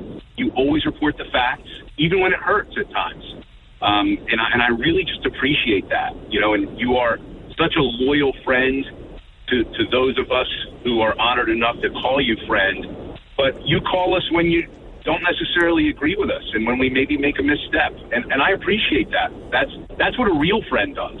And we need objectivity in journalism. And, as that famous quote says, a real friend will stab you in the front. And you've never stabbed me by any stretch of the imagination. But, you've told me, hey, I don't know that I would have handled it this way. And I appreciate and respect that more than you can ever know. And, you are one of the shining examples of what journalism is, the spirit and intent of journalism is meant to be. And that's why you've had such a successful career in the industry. And that's why you're climbing up the ranks of the top 100 each and every year. I follow that, and that's why you've received so many accolades. Senator, thank you for that. I loved it, and then you brought it to my world, and it means even more to me. Tell your listeners, because you are en route right now, the senator is mobilizing as we're doing the program. You'll be with the governor and with others. Tell us what's happening. So today, in honor of Memorial Day weekend, there's an opening of the boardwalk in Asbury Park, and the governor is, opening the boardwalk for Memorial Day weekend, but also, giving note to the Boardwalk Preservation Fund, of which I was the prime sponsor, along with Senator Paul Sarlo, which is a $100 million preservation fund for our boardwalks throughout the state. Asbury Park received a significant portion. Atlantic County received a significant portion, and Cape May County, I'm happy to say, received about $34 million of that $100 million fund. And, in walking across our boardwalks throughout my legislative district, I could see that the infrastructure needed necessary repairs and refurbishing. And unfortunately, you look at the Wildwoods, they're not beach tag beaches. So that's really difficult for a town like the Wildwoods to raise the necessary revenue for a $50 million boardwalk renovation.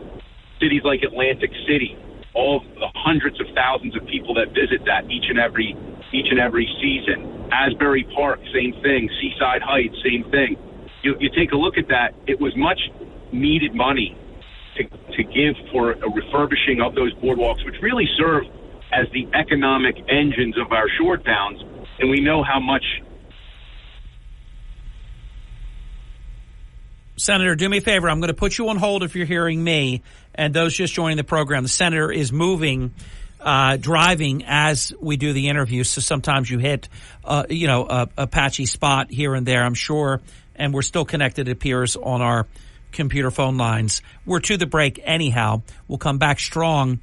Pivot, if you will. I want you to finish what you're doing, and then I want to talk about it. It is something that we have raised on your program a lot over the years, and that is that Atlantic County and Cape May County are number one and number two in tourism in the state. This is the time of year. This is the unofficial start of the summer season. This is when we make it happen. It's such a critical moment. So when we come back, I want to talk about that as well with Senator Michael Testa. And it looks like America has just walked into my studio, red, white, and blue, the stripes, the stars. One of the most beautiful shirts I've ever seen. I love it. Very, very patriotic. Right out in front of my studio. At 15 minutes past the hour, it's the Hurley in the Morning program with Senator Michael Testa. Hurley in the Morning. It tends to make me feel a little bit more intelligent. WPG Talk Radio 95.5. You're waking up with Hurley in the morning. WPG Talk Radio 95.5. You're waking up with Hurley in the morning. It's the topics that matter to me. WPG Talk Radio 95.5. We're back. Senator Testa, yours truly, Hurley in the morning. Senator, you were saying right before we were slightly interrupted, then I want to piggyback into what I teased, which is Atlantic County, Cape May County, 1-2 tourism statewide, and how big summer 2024 is. Time is yours. So I don't know exactly where we got cut off, but there's a $100 million boardwalk preservation fund. Governor Murphy, myself, Senator Paul Sarlo from Bergen County, we are going to be on the boardwalk in Asbury Park today, opening the boardwalk for the Memorial Day weekend. Obviously, we want to pay the ultimate respect to those who made the ultimate sacrifice for sure. But we know that these boardwalks are the economic engines of our shore communities and really provide millions upon millions and across the state billions in tourism tax dollars that help fund so many important aspects of what goes into our state budget, even though I think our state budget is a pretty broken process, but that's a whole nother story. Exactly. So tourism, Atlantic County, Cape May County, you have often referenced on your program, number 1 and number 2 in the state. Absolutely. So, Atlantic County obviously has the benefit of having Atlantic City, which is a 12-month-a-year tourism destination. And as I've said to you, probably one of the best eating cities in the United States of America. Fine dining that exists there is just absolutely incredible, all the way down to, whatever your neighborhood place is as well. Thanks to people like Curtis Bashall, their season is expanding, what is called the shoulder season, but it's not quite a 12-month-a-year resort county at this point in time. I think it's going to further get to that point like Atlantic City has been able to do. But, it's a solid 8 to 9 month a year season now. Yep. But in the heart of the season, and because of the heart of the season, Cape May County generates close to $700 million in tourism tax dollars alone. That's just tourism tax dollars. And unfortunately, South Jersey sort of never gets their fair share of money back. I have to give a shout out to her because she's always the one that provides me with all of the great information, and that's Diane Whelan of Cape May County. She's just an absolute dynamo in getting me all of the facts and figures and metrics so I can speak intelligently about the issue. But she's also been an amazing promoter of tourism for Cape May County. And Cape May County is such a visionary county, Harry. They were the first county in the United States to have a tourism office in a foreign land. And that's why you see so many Canadians that vacation in Cape May County. Yeah, it's true, and she does do a great job. She also was very, very solid during the COVID-19 pandemic in terms of getting public information out very responsibly, very accurately. Really, a great partner out there to work with. So the budget process, Senator, how's it going? So here's where the problem is. Myself, Senator O'Scanlan, have been shouting from the rooftops for the past 5 years. We're the two members that have been there for 5 years, and Senator O'Scanlan is our budget officer. We've been saying that the process is broken, that, the Republicans in the caucus only get the budget at the very last minute. I mean, we sort of know where it's going, but overall, here's what is happening in the state of New Jersey. We have a $56+ billion budget, and our revenues are only $54 billion. Wow. So we have what's $2 billion between friends? Correct. I mean, so we have a $2 billion shortfall, and I hate to be the guy that says I told you so, because no one really likes that guy, but I told you so. I said this 3 years ago that we were heading for a fiscal cliff, and I have to give a shout out to someone in the Senate Republican office, Thomas Neff, who is a budget maven who really walked me through the process, along with now retired Senator Steve Oroho, about the budgetary process. And we were warning the state about this fiscal cliff that we were going to hit easily in 2020. We were saying this. And here we are. I don't really like to be correct about this issue, Harry. This is one of those issues you don't like to be right about. But we're right, and that's a problem. You wouldn't run your house that way. You certainly wouldn't run a business that way. But in the state of New Jersey, we can operate at a $2 billion budget shortfall. And here's what makes no sense. Well, question for you. Whoa. Question, because you know this, but I want our listeners to know this. We're not allowed to run at a shortfall in the state of New Jersey, and I know it's a big scam, and you can just anticipate revenue that they know is never going to happen. And there we go. We have a balanced budget, yay! But we are allegedly, literally, required to have a balanced budget.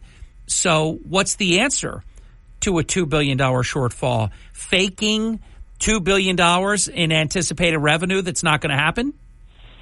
Numerical wizardry is what I often refer to it as. Because, and I'm laughing because otherwise we'd cry. Yes, our Constitution, and you are the pocket Kreskin again. You knew exactly where I was going with this analysis. We are constitutionally mandated to have a balanced budget. But remember in the state of New Jersey in 2020 when they did the emergency borrowing of billions of dollars, that bonded money, that emergency bonded money, was considered a revenue. Remember that. That went in the revenue column. Wow. Only in New Jersey can borrowed money go in the revenue column. Wow. If you did that in your business, Harry, or at your home, that goes into the liability column. It doesn't go into the revenue column, but they get to deem it as revenue. So again, it is numerical wizardry, and we are living in the bizarro world, and you and I had that discussion offline where everything is indeed upside down. So what's the $2 billion answer? What's going to happen? So there's a surplus, but that's been dwindling. I mean, they tout this surplus, which was really built on the back of the taxpayers with that bonded money, which, as you know, I was the lead attorney in taking that case to the Supreme Court of the state of New Jersey, and really the first case of its kind. So a case of first impression, unfortunately due to the pandemic, and, the governor wanted to borrow $9.8 billion, but because of those projected revenue shortfalls that they said, they were able to bond, close to $5 billion. So we did cut it in half. But guess what? We found out, Harry, we didn't need to borrow any money. They had drastically under-projected what revenues would be. And we asked them to do two things. And this was, by the way, bipartisan at the time. I know everybody loves that term bipartisan, but bipartisan at the time. We asked, number one, please wait on borrowing this money because we may not need it.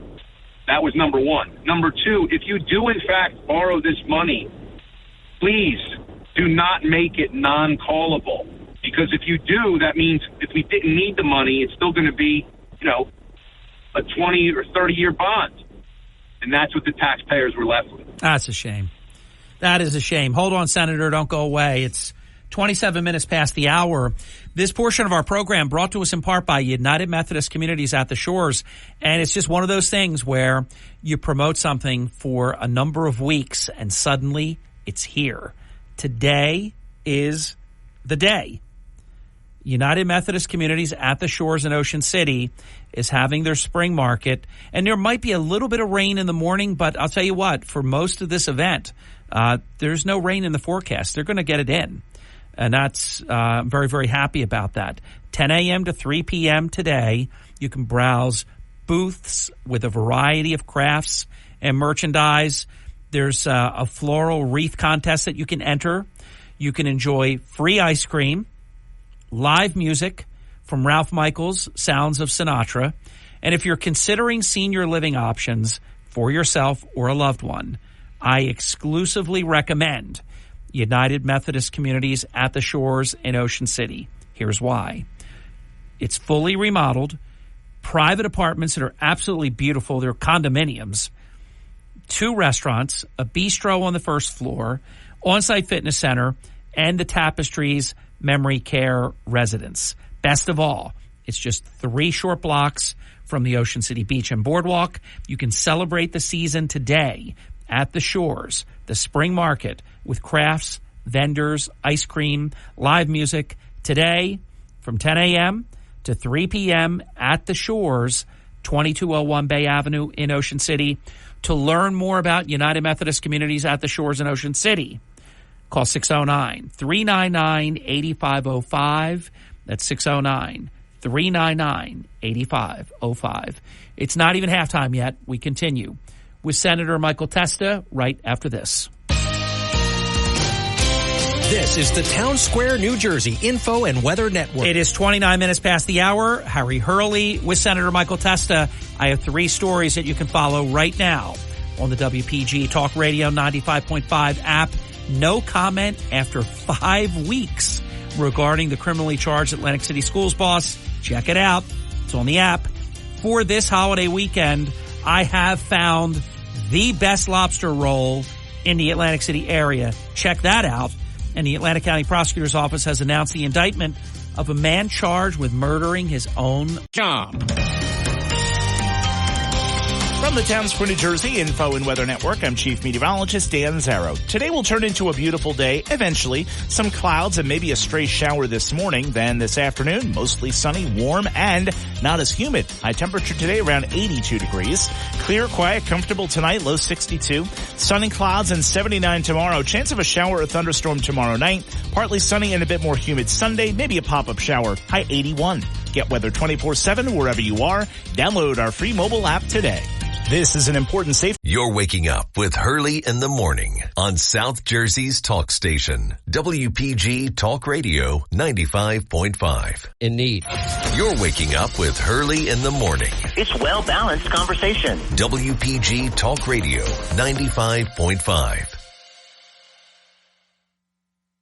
We're back. It is 33 minutes past the hour. We are visiting, and we do on this particular day every month, with New Jersey Senator Michael Testa. He's mobilizing right now on his way to Asbury Park for the opening of the boardwalk. And I'll tell you, I was listening very intently when you were talking about how these boardwalks are so important. I mean, you take, for example, Margate lost their boardwalk during one of the early storms many, many years ago, and they never funded it again. And they've never had a boardwalk since.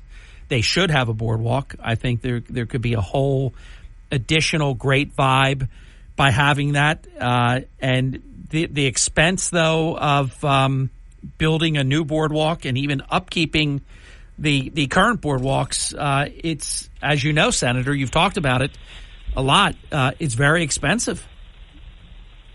It's extremely expensive, and even during the repairs that took place in many places across the state of New Jersey during COVID, we're still having some supply chain issues, but the specific type of wood that they prefer to use for boardwalks was somewhat unavailable. So they used the wood that doesn't age as well, doesn't look as vibrant in color. But you think about our boardwalks and all of the merchants that are on our boardwalks, how so many people who live in our short communities year-round utilize them for walking, for fitness. There's certain times of the day in certain municipalities you're allowed to ride bikes on them, which I think is a very good idea as long as it stops. And, Wildwood, they have it stop at a certain time, so this way you don't have people running into you while you're crowded. But they're utilized for so many different things, and I don't think that there's anything more New Jersey during the summertime than going to the beach, walking the boardwalk, getting your favorite slice of boardwalk pizza, getting an ice cream cone with the kids. Going to the arcade on the boardwalk. I don't know that there is anything more Jersey or anything more that I'd rather do when I'm down at the shore than do just that. Good stuff, Senator. Let's talk about the race for the Republican nomination for United States Senator for New Jersey. But because of the Menendez scandal and all of that, I believe that for the first time in many, many decades, a Republican has a legitimate chance to win that seat. But, of course, to do that, you have to win the Republican nomination first.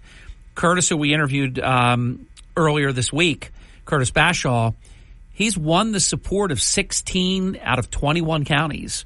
That's hard to do, especially, residing in the most southern portion of the state. he's in this thing, Senator. He's very in this thing. In the interest of full disclosure for your listeners, I am the campaign chairman for Curtis Bashall. And so, obviously I don't want anyone to allege any bias. I am very biased about Curtis Bashall. I'm his campaign chairman. Yeah. He's the only person, Harry, that me getting a 4-year term and still wanting to win one more seat in Cumberland County as the county chairman of the Cumberland GOP, he's the only person, N equals 1, that could have gotten me to start traveling statewide for any candidate this year. That's how much I believe in Curtis Bashall as a human being and as a candidate. He traveled the entire state. He participated in every single convention where he was welcome. I think there was maybe one county where they kind of said, listen, you're not going to get the nomination, but he still worked the county. Yeah. But, they let him know, hey, look, we're going to be going in this direction, and that's fine. You have to respect that. But he competed at every single convention. So any allegation, and I want to get this out there, any allegation that, 14 chairmen got in a smoke-filled room somewhere and decided to anoint Curtis Bashall the nominee is completely false. Remember, those that are involved in county committees, that's one of the most important jobs that there is. Your county committee is the one who selects your candidate ultimately. Yep. Certainly as a county chairman, we can make suggestions, even strong suggestions. But if someone can say that Mike Testa can control 150 county committees, that's like herding cats. Everybody knows that. That's why there's that joke about politics. And by the way, it takes away from how hard the candidate has worked to take his message literally everywhere to earn the amount of support that he has gotten. That's correct. It's merely diminishing, and it's a baseless allegation of corruption and backroom deals when, in fact, his primary opponent, made what I would call a back tent deal right at the rally that took place in Wildwood, a little more than a week ago. That's funny. Back tent, which I don't think is really going to matter because this is, this is a statewide thing, 21 counties. And I think Curtis is right in this thing. And I think he's going to do it. I think he can win this thing. And if he becomes the nominee, he can win the Senate seat, Senator. He absolutely can. And, I'm on a mailer that went out this week, Harry, that says Curtis is the only Republican candidate that can win in November. I firmly believe that. Otherwise, I wouldn't put that in writing. I've built up what is known as political capital over the past 5 years of being the senator. I wouldn't waste it on someone that I did not think that could win. And Curtis is a friend. I appreciate his friendship. I'm loyal to my friends. And I also recognize that, look, it doesn't mean that I'm not for President Trump. Two things can be true at once. I am 100% in favor of President Trump being 45th and the 47th president of the United States. I've never left him. I am a delegate for the RNC this year, for the convention, where we will no doubt unanimously nominate Donald Trump for president. However, I think he was given some incorrect information to rely on in order to give his full-throated endorsement of Christine Serrano-Glasner. And I truly believe that Curtis Bashall is going to be vindicated. Yeah, I don't think the president, and he even said it, so there's no guess here, he was not intending to get involved in that at all. He said Correct. As much. He was not. He did. So I look at it this way, and also if the president really wanted to have an impact, and I'd be lying if I said that there's no impact from his endorsement. Of course there is. Of course there is. But if he wanted to have a massive impact, President Trump would have endorsed prior to the ballots being printed, in which, by the way, President Trump is bracketed with Curtis Bashall in those counties, right? In those at least 14 counties, he's bracketed with President Trump. So that's what the actual voters are going to believe. That's what I believe. I think there's still a power to the line, as there should be, because that's what the informed county committee members in those counties made the decision to have Curtis Bashall as their nominee. You know, so it's not some hodgepodge, throwing darts at a dartboard. I mean, there's that old saying that, if you put enough monkeys together on typewriters, that they'll eventually write the works of Shakespeare. I'm not really understanding how people will believe that, having a hodgepodge line of individuals, voting for offices. You and I both know, look, Senator Palestina, myself, we consider ourselves, pretty influential, important political figures. But go look at the numbers. So few registered voters even decided that 2023 was a worthwhile election. It's true. There's a power of a line for a reason, because people who say, hey, I'm a member of the Republican Party. I want the Republicans who are nominated to win this election. And what I want to do, let's get the last break in, then we'll be uninterrupted until the top of the hour. Perfect segue to what I wanted to talk about next. I think we're going to lose the line forever, because this decision that took it away from the Democrats, Andy Kim did a very bad thing. Because of what he did, it's inconceivable to me that it would only be for one side and not the other. And we remain either one of the only states or the only state to still have the preferred regular Republican, regular Democrat line. It was such a shame. And obviously Andy Kim didn't know how it was going to turn out, or he never would have done what he did. It's terrible what he did. And I think it could, unfortunately, infect on the Republican side. I want to get your take on what you think about all that, because if you lose the line, then everything you just talked about goes away. Then it's just some drawing, and you could wind up being the regular Republican-endorsed slate and be in column Z as in zebra. We'll be back with Senator Testa right after this. Remembering the ones who gave all. We thank them for their service. WPG Talk Radio 95.5. Hurley in the morning. WPG Talk Radio 95.5. And the WPG Talk Radio app. Hurley in the morning. If you really want to know what's happening in Atlantic City, it's Harry Hurley every single morning. WPG Talk Radio 95.5. You know it. We're back. This portion of the Hurley in the Morning program brought to us in part by Congress Hall, which is my favorite hotel in Cape May County. Margie loves it. Margie introduced me to Congress Hall decades ago. Presidents, musicians, artists, dignitaries, esteemed guests for more than 200 years. And, of course, your company has always requested Congress Hall, the standard, the grandest of them all in Cape May, New Jersey, an icon of relaxed elegance, warm hospitality, and it has literally welcomed generations of travelers since 1816. Classic American charm, and you feel it from the moment you walk through the door. The marble floor in the lobby, the American flags that line History Hallway, spacious ocean view guest rooms and suites. An overnight stay at Congress Hall feels like you're stepping back in time to your own little cottage by the sea. It's paired with amenities of a world-class resort, healthy indulgences, whether it's the sea spa on the first floor, the hearty farm fresh favorites at the Blue Pig Tavern, the cocktails in the Brown Room Lounge, and, of course, pizza and more, and dancing down in the Boiler Room.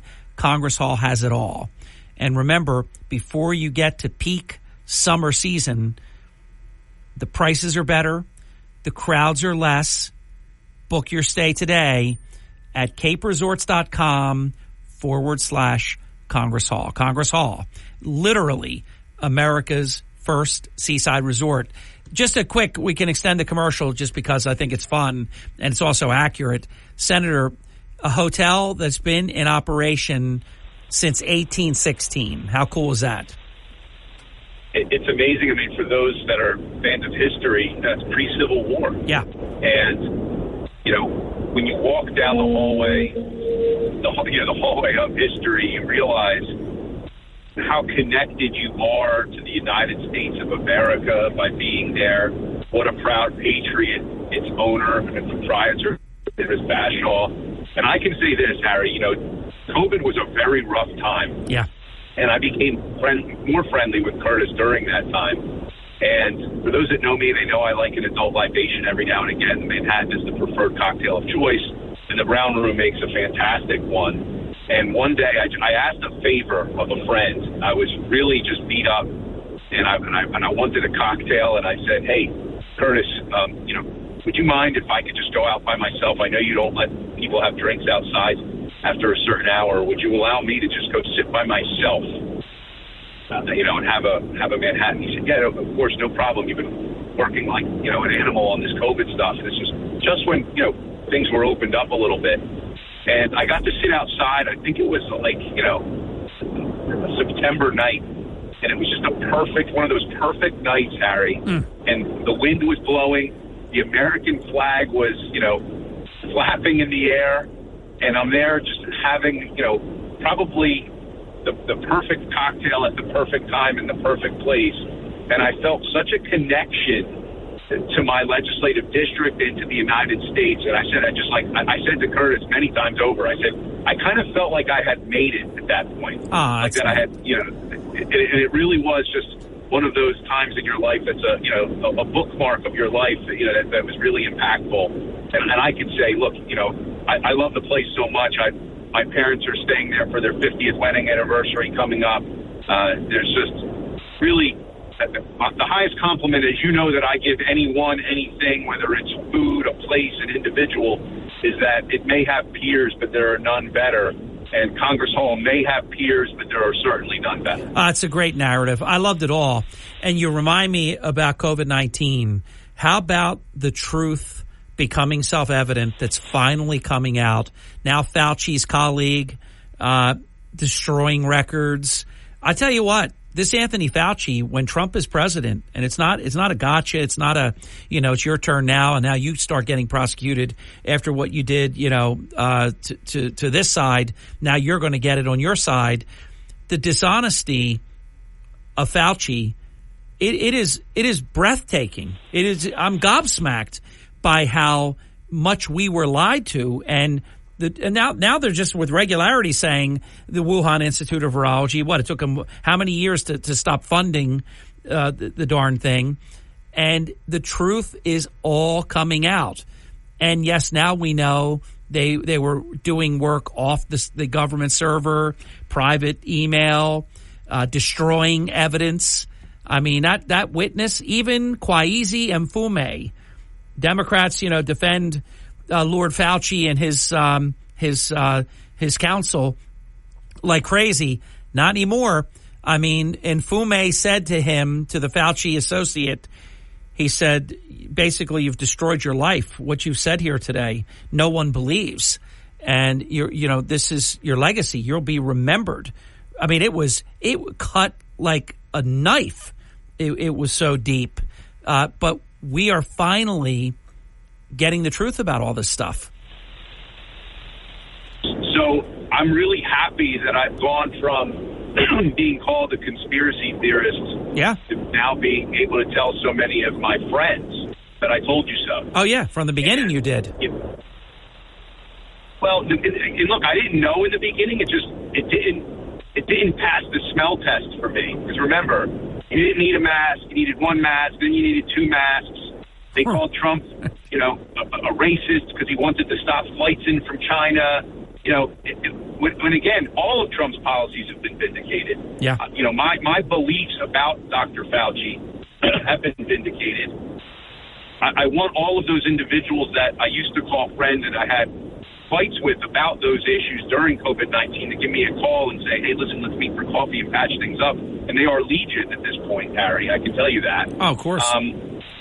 And so Dr. Fauci is a really bad guy. And this is something I will say, RFK Jr.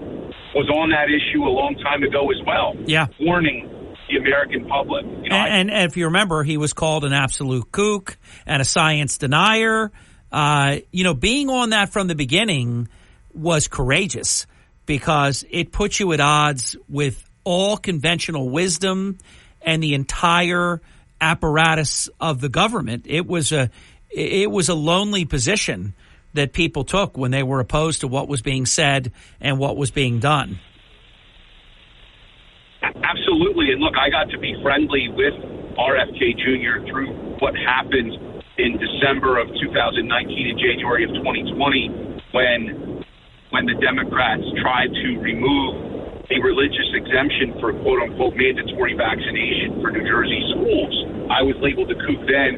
So we formed a friendship at that point in time. So a lot of the information that I was, in fact, getting was from RFK Jr. I will readily admit that. And, he was very brave, and obviously I tried to be as brave as I possibly could in the state of New Jersey. And, still was labeled a kook and science denier on multiple occasions and interviews.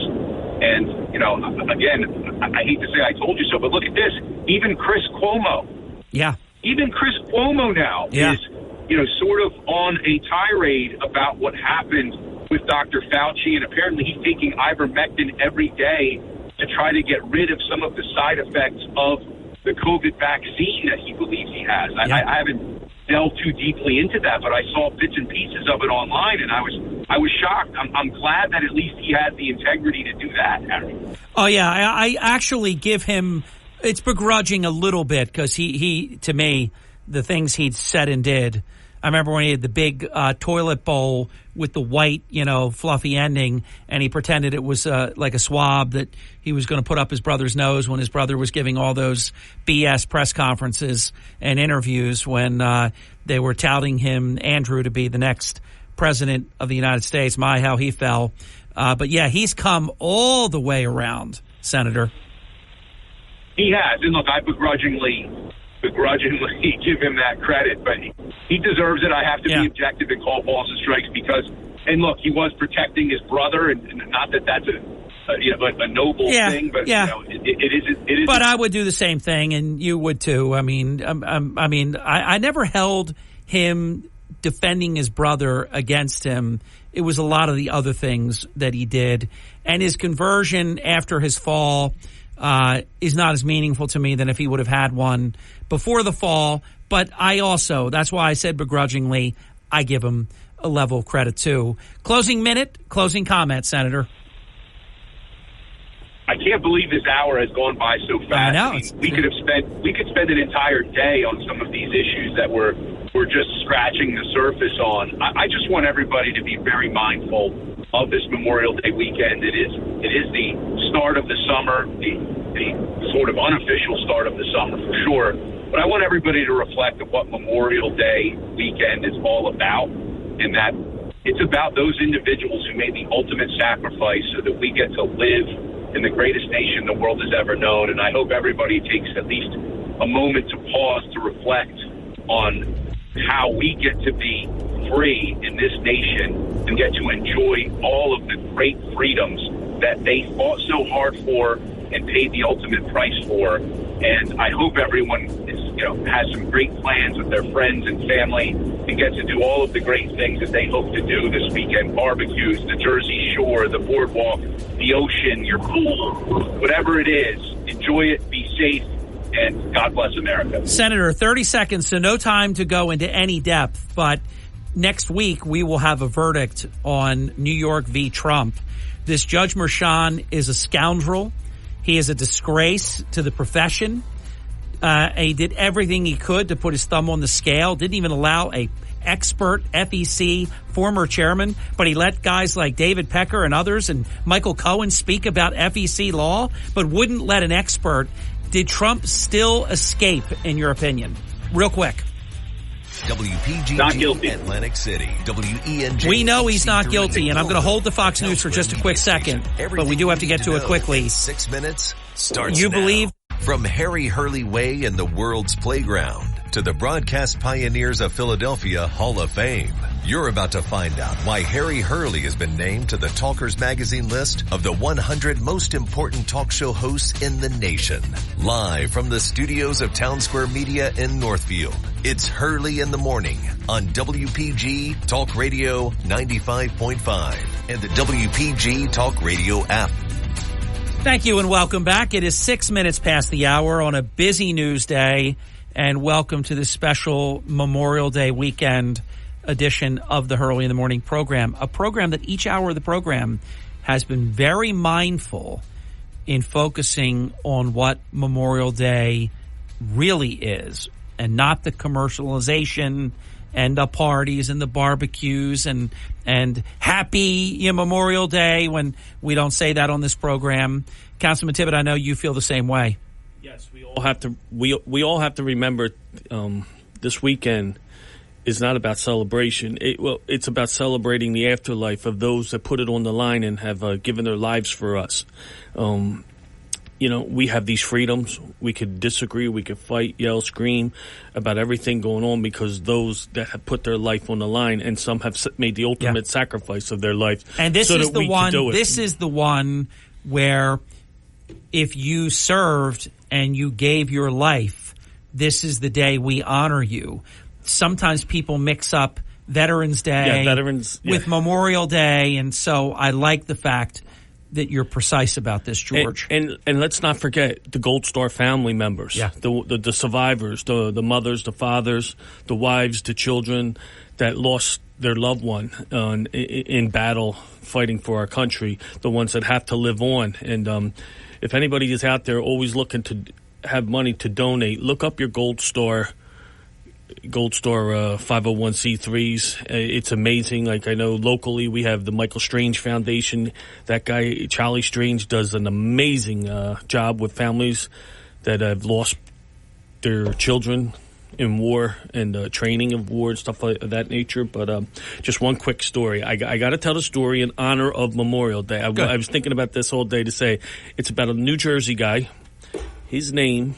He served with my best friend in the world is Joe Hahn. He's a SEAL Team 6 member, and he served with them. And his name is Mike Day, born in New Jersey, Point Pleasant area. Mike Day was in a battle in Fallujah. He went in to rescue some women and children, as well as take out 7 Al-Qaeda terrorists. He went to clear the room. He got shot 18 times. Fell to the ground, took out 3, eliminated 3 of the terrorists, grabbed his gun handle, his pistol was shot, and he somehow got it to shoot, took out the rest of the Al-Qaeda members, a couple more. They threw a hand grenade into the room, knocked him out cold. He got the shrapnel in him. Jeez. He ended up being shot 27 times, plus shrapnel throughout his body. Not a single woman or children got hurt. He saved them. And none of his team members got hurt. He's a SEAL team member. Would you believe he walked out to the evac helicopter and walked his butt right onto that helicopter? Yeah, I mean, you just took my breath away. Yeah, Point Pleasant born, New Jersey guy. And unfortunately, last summer, from all the pain, the PTSD, I mean, it happened in 2007. Unfortunately, we lost Mike, and a very sad day, but another story to remember. Wow. When people want to complain about the greatest country in the nation, the strongest military ever assembled, everybody in the world knows you will never, ever, ever defeat America militarily. You could defeat America from within through its people. Dividing our enemies know that. Yes. Dividing them between the drugs, the false racism, to keep us divided and hating each other. Those are the type of things that can destroy this country. If we as a nation can battle things like the drug abuse and the drug sales that are happening to our children, the division of old heads trying to divide us, and I mean, as a nation, uncontrolled borders, our population is going up almost 50%, almost 100 million more people since, 94, I believe? It's amazing. Yeah, and when you think about the, food, housing, jobs, that's why you have to have a controlled immigration where you bring people in as, it's not about hating those. It's about bring them in at the correct way, what you could handle, what you could house, and, so you don't kill a nation. But let's remember this weekend, the Mike Days of the world, the Mike Strange of the world, which was part of Extortion 17. One day, hopefully we get Charlie on here real soon. He has agreed to come on and tell his amazing story about his son. Mike was, he's born in Philadelphia area. Mike was a cryptologist assigned to the Gold Squadron of DevGru, SEAL Team 6. and he was on Extortion 17, the helicopter that got taken down in Afghanistan. Wow. So George, I want to let you know, guest listener John wrote into the program and said how well you said everything that you just talked about. We got to remember. I'm going to tell you something I'm doing this year. You're going to love this, and your listeners are going to love this too. On Election Day, I'm going to go vote at 2:30 for Abbygate. I want to vote against Joe Biden for what he did to those that got killed in Abbygate. Do you know? So true. Do you know our snipers had the bomber in their sights, and they were refused the shot? They Correct. weren't allowed to take the shot. None of this would have happened. That's Joe Biden. And I'm going to vote 2:30 on Election Day in honor of Abbygate. You were at our dinner. You remember the table that we had. Yeah. And I had a name card for each one. Yeah. It was so beautiful, and we had the different branches with the logos of the branches and flags. And in fact, Mike Merlino, we had that after the dinner. We had it as an auction item in the silent auction. Mike Merlino won all those amazing things that were there. Let me share something that's positive. Then we're going to get a break in. And then I'm going to ask George to share a positive. And then if we have to get into any of because there is a lot of bad stuff right now that's going on. Wears on you after a while. So I want to share something very positive.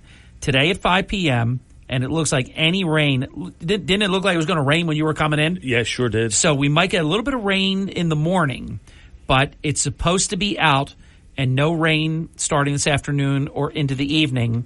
At 5 p.m. tonight, this is an annual tradition at Resorts Casino Hotel. My good friend Mark Giantonio, president of Resorts, and Kelsey Grammer, they will preside over the epic 5,000 beach ball drop, which is a real tradition now, and it is a spectacle. When you see this on the boardwalk, directly out front of Resorts, it is so much fun. It is so great.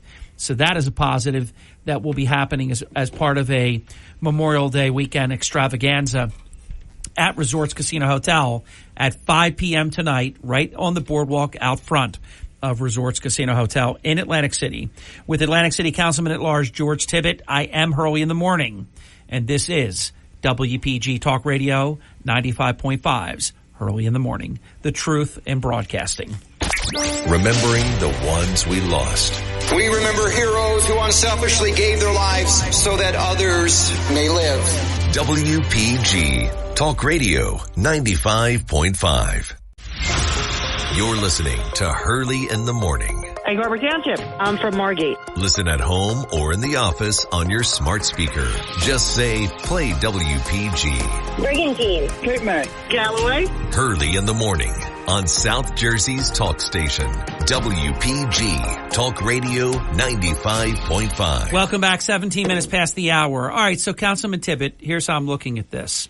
You opened with a beautiful, profound beginning with the proper focus of what Memorial Day is. I loved it. Obviously, guest listener John, I was able to share the nice comment that digitally got sent in about how well you said what you said.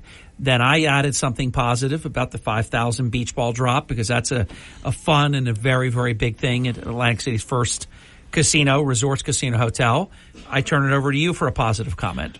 Well, we've seen in the paper this week, one in the Biz Journal, where they're going to build, they're talking about building that monster project out at the airport. I saw that. Is that not amazing for the county? Yes. Yeah, and you got to thank the leaders that are pushing that. Is that a pipe dream or is it real? They're negotiating now on it to put it together and get released from the airport land, and the amount of jobs. And if you see did you see all the houses being built back there off of the old Fire Road area back in there? Amazing what's taking place out by the airport. It just shows when you build something like the county commissioners put together out there, phase 1, and now they're started phase 2, and now you have this monster project coming out there. I forget how many $100 million it was, but over 2,000 jobs.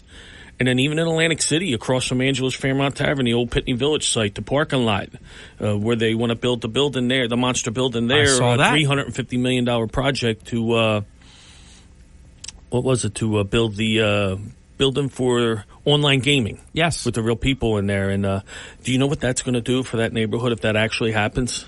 be huge. It'd be very big, especially because that could be the catalyst for that area. When you got the old dual fuel site, you have all the open lots around there going all the way to the bay. I mean, it's the most underutilized, probably the most underutilized waterfront property on the East Coast. Amazing. And so, with throughout all this craziness going on, there's bright spots popping up. You know what I would like to see happen too? I want to see Gardner's Basin just blossom to be like Smithville of Atlantic City. There's so much potential there, Councilman. You could have I always had visions back there of like the Christmas party would be great back there for everybody to come to. Wonderful. Easter, all that type of stuff that Smithville does. Do you have remember your own all on the water. George, I know we were at a lot of them together even, but all the great parties that were held at Ross, and what was his wife's first name again? I don't know. I can't believe Constantino. Oh, I know Constantino. I can't think of her, I can't believe I'm forgetting her name. But Ross and his wife, the Constantinos, all the amazing events. Yeah, it was great back there. I ride back there quite a bit just to pay attention to what's going on. And by the way, it's not a shell of itself. I'm saying this as a positive, not as a negative. But I'm not promising the whole hour that there won't be anything negative said. So we're not faking. But is the aquarium ever going to open? I've never heard something. It's supposed to open soon, and right now, but it's been soon for like years. Yeah, well, I guess it was neglected for so long, and now you put so much back into it. So it's, Weatherby did a great job renovating it and making all the fixes. You got the Back Bay Ale House that's holding it down back there with Gilchrist during the day, and they're standing strong. And by the way, I will say huge potential back there. It's in an article that I wrote a number of hours ago this morning. Last summer, I had a magnificent lobster roll at the Back Bay Ale House. And what was unique about it, it's not my favorite of all time. It's you have Connecticut, and then you have the other version style.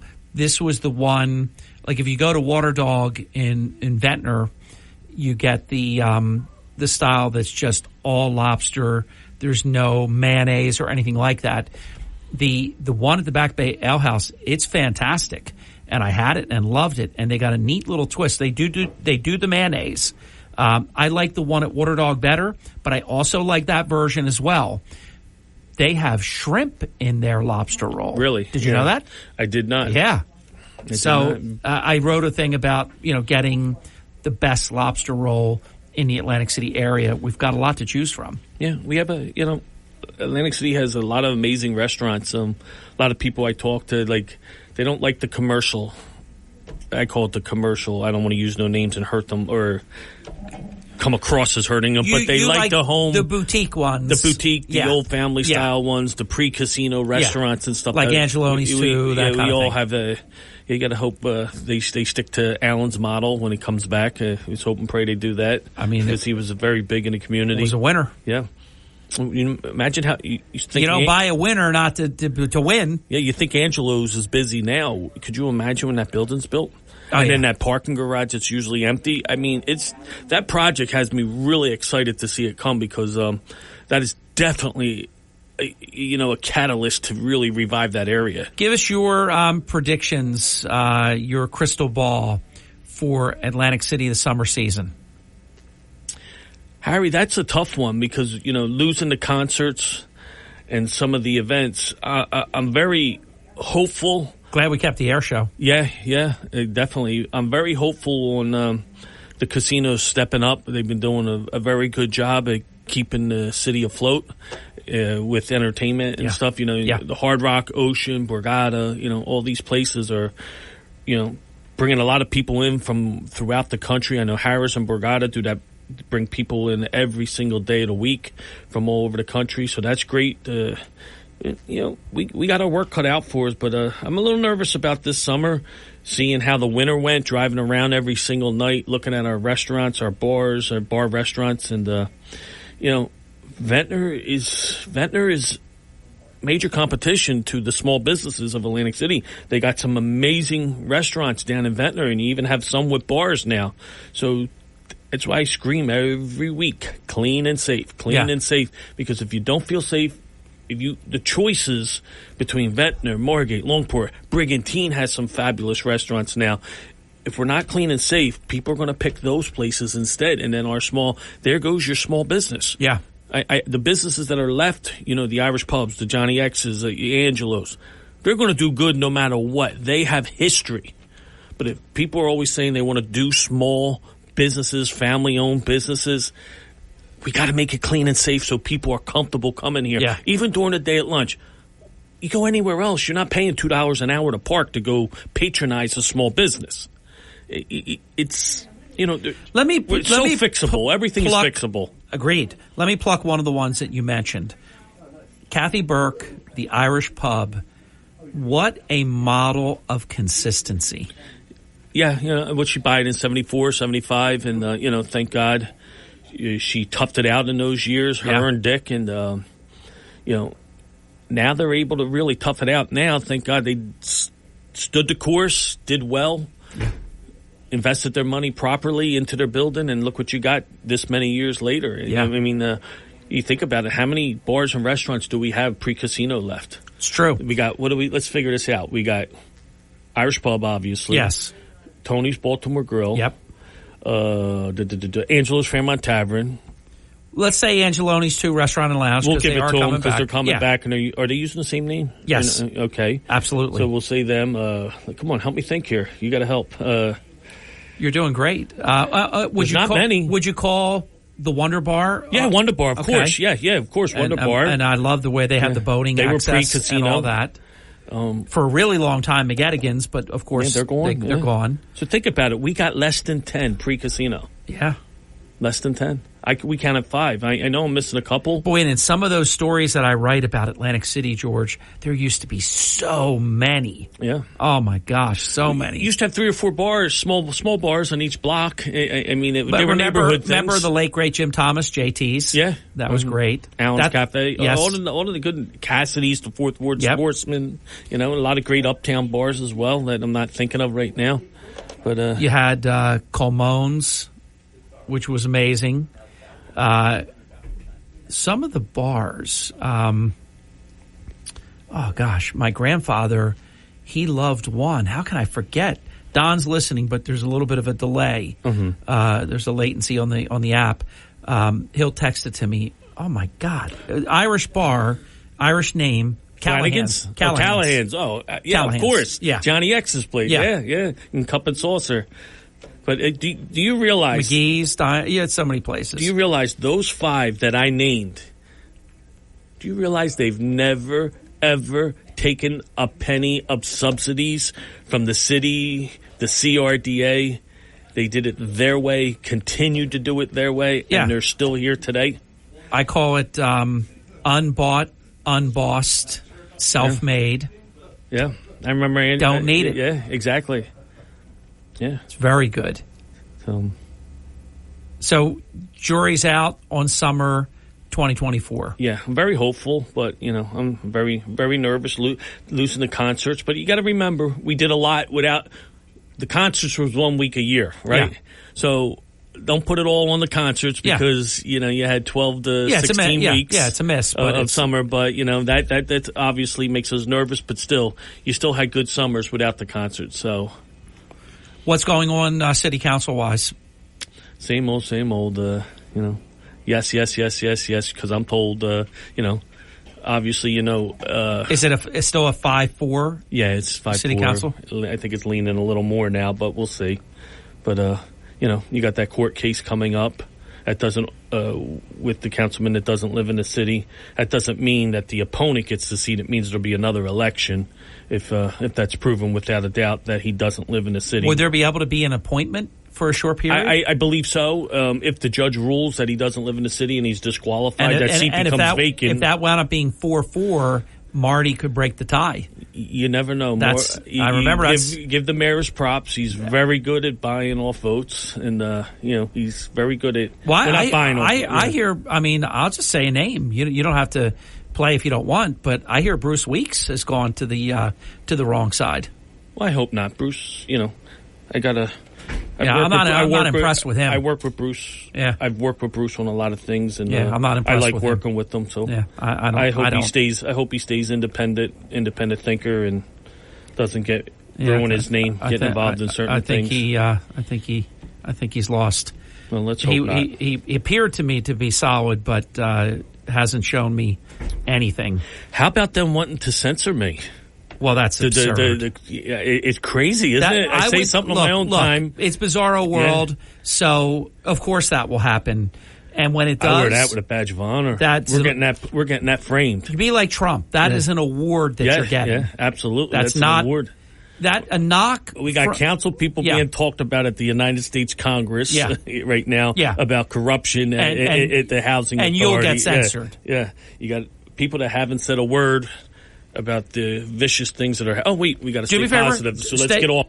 Well, hold on. Stay right there. No, we didn't promise it's going to be all positive. We're going to be right back. Don't go away. We'll be back with Atlantic City Councilman George Tibbett right after this. Mark Levin. Biden, the international arsonist. The Communist Chinese want Biden reelected. Putin wants Biden reelected despite all the Democrat Party's best twisting and turning and pushing and pulling. The Islamo-Nazi regime in Iran never had it so good. They're getting billions and billions, rearm themselves. They've destroyed all opposition among the people in Iran who want nothing to do with that government. They love Joe Biden. Mark Levin on South Jersey's talk station, WPG Talk Radio 95.5. Starting your day the right way with Hurley in the morning. Honesty and transparency, is not afraid to get down and dirty and really just tell me the truth. WPG Talk Radio 95.5. We are back. I was just thinking about nicknames and stuff, and I said, I'm really impressed. I'm always impressed when someone builds something from nothing. And you take Ducktown, for example, and I said to George right literally before we were coming back on air, and I said, I like the outdoor place too. And then it came to me, Duck Hut. Yeah. I give credit where credit's due. Yeah. And 5-0 Johnny. He's 5-0 Johnny, and there's somebody that makes it in the free market. No, like you said, no subsidies, no handouts. He makes it, by hard work. And he has been an activist. Yeah. At the same time. It's impressive. Very diverse place, too. Yeah. Very, extremely diverse, and everybody gets along when they're in there. It's, All right, this diverse audience of geniuses, Don Hurley wants to know, and George Tibbett has a lot of history, but we don't have the answer on this one. What was the bar that's now Flanagan's on Ventnor Avenue in Atlantic City? What was Flanagan's? And you said you remember Flanagan's since like 1980? Yeah. All right, so so in the 70s and before, what was Flanagan's before it became Flanagan's? You can call us, you can text me, you can social message me, 609-407-1450 if you have an open phone line. I feel like I should know this, but I don't recall. I thought it was Flanagan's since day one, to be honest with you. No, evidently not. Harry, we talk about equity and all this other stuff that you hear the word thrown around so much. You look at places like the Irish Pub, her and Dick built that place with money they made from small jobs. You look at Johnny X, his father started out with diners and built it up, put the work in every day. Johnny and him worked together, built that restaurant. The only equity that should matter is sweat equity. The more you sweat, the more you struggle, the harder you work, the more you protect your pennies. And you gotta give props to all those people out there that have family-owned businesses, especially in Atlantic City, the struggle that it's been since casinos, because everybody stays inside the casinos. Hats off to all of you that put that sweat equity in. Also, into remember, everything. I concur. I echo. I love what you just said. It's really on point, George Tibbett. Let's add to that if you were able to survive the pandemic, 1/3 of all restaurants closed. Yes. During the pandemic, forever. Yes. It's not like, hey, when it's over, we'll be back. Gonzville. The ones that actually found a way with takeout, pickup, all these different things, delivery, whatever it took, and made it through that and came out the other side, That's impressive. Yeah, hats off to all of you. Big time. Yeah, to all the businesses out there, not just in Atlantic City, but everywhere that survived it, but especially our Atlantic City businesses that got creative. I remember Angela's Fairmont Tavern, how busy they were with their takeout, curbside. You know, people still wanted to be able to have some type of normalcy with their during the pandemic. You had other restaurants that were doing the same thing with the takeout, but they're just a couple that were really super, super busy during the pandemic. Guess what? Mike Tolan has come through. It didn't take any time at all because they were on delay on the app. I said from the beginning, I know I should know this. Aussies. Really? See? Good for Mike. Thank you, Mike. Thank you, Mike. Go. Done. We never ask a question that we don't get the answer to. I just love that. I love it. Oh, I have to give a shout out to Aline Dix out of Hamilton. Thank you very much for that nice note that you sent. People like you and other listeners, it really was a very, very nice special note that you sent. I just want to thank you publicly very much for thinking to send that note. Let me text Don, even though he'll hear it in a few seconds, that it's Aussies. How about that? Yeah, good one. Huh. What else is good in Atlantic City, George? Sun's coming out finally. We finally got some sun yesterday, right? Yeah. All this rain we have. But you know what I do want to talk about? It's going to be a little rainy this weekend. Yeah, I know. Unfortunately. We got to get out of this cycle. It's well, you know. We're supposed to have April and May in Atlantic City. The difference between sunny weekends and rainy ones is millions of dollars. Yeah, it's financial devastation losing these weekends. You know what to talk about, Harry? My new love for the women's basketball.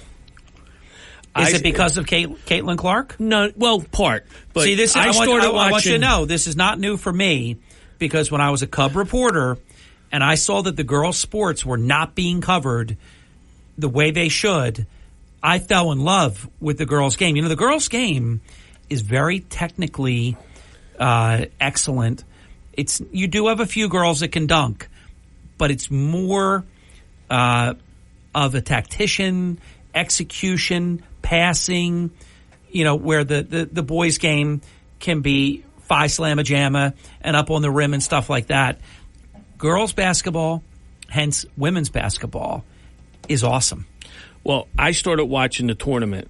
I'm going to confess, I didn't watch one men's game during March Madness. I didn't either. I did not either. I was watching South Carolina. This is the first time I can ever recall that being the case. Yeah, I did had not. Zero interest in the men's tournament at the March Madness. Zero. I loved watching South Carolina. Mm-hmm. That was a great story there. Yep. Louisiana with Angel Reese. Yeah. Obviously, Caitlin Clark has brought so much attention, and I watched two of her games. You know something? How you said something that I'm going to give you half on. I like when you watch girls hockey. Yeah. Girls hockey is amazing. It's amazing fundamentally to watch. And the NHL and a lot of the kids' leagues, USA Hockey, is now trying to get to the fundamentals of hockey, watching the way the girls play. When you watch the men play, it's take your head off. You got fights. You got the speed. We got the brutality that we love like football. I've been watching the girls' basketball in the WNBA, and let me tell you, it can be brutal at times. You see some of those fouls, and it's rough. I don't know about the finesse. I see a lot of. Oh, they play hard. You got some hard fouls out there. Yeah, a lot of fouls, and well, it's amazing. You look at the economies of scale. You've got the NBA and the many billions of dollars. Yeah, you've got the WNBA, and they're paying. Caitlin Clark makes $87,000 a year. Yeah. But she makes $28 million from her Nike on the one endorsement. Nike she just got Wilson. $28 million. I didn't even know about the Wilson. Yeah, deal. The Wilson basketball, the classic basketball that they're doing, and a few other. I'm surprised that if she did the $28 million with Nike, that she wouldn't have had a non-compete. Well, Wilson basketball, just the basketball, the classic but basketball. Nike also makes basketballs and things. Yeah, okay, I get it. There's enough separation there, but usually like. When if it's Tiger Woods or Michael Jordan and you make a deal with Nike, that's all you do. You hear a lot of But $87,000 for one of the best female basketball players on the planet. And it's a rookie thing. That's the rookie salary thing. But even the ones like Angel Reese and Diana Taurasi. She's gotten some great endorsements as well. Right. Yeah. They're not making big money, though. Yeah. And the WNBA is partly subsidized by the NBA. Yeah, over $200 million a year they subsidize it. But have you noticed Caitlin Clark is basically the Gretzky of women's basketball. You know, when you watch Gretzky play, the small guy, very, very finesse. Yeah. But he brought such huge money and huge contracts to the entire league where everybody could now start getting those $1 million contracts because hockey players weren't getting paid. It was kind of like the WNBA back then of all sports. Guys didn't look to take his head off. No, there was respect. There was respect for what he had brought. Reverence. And yeah, he was the best scoring guy, but was he the best defensive guy? Was he all around? But he brought the excitement to the NHL and took it to the next level. He was like Pele of soccer. And I believe the storyline between Angel Reese and Caitlin Clark throughout the college has carried over into the WNBA, and now you see they're moving games out of their arenas. Indiana has been moving, and other teams are moving their games into the bigger arenas because of how much she's selling out. I'll tell you what, I think it really needs to be embraced and understand. Don't be.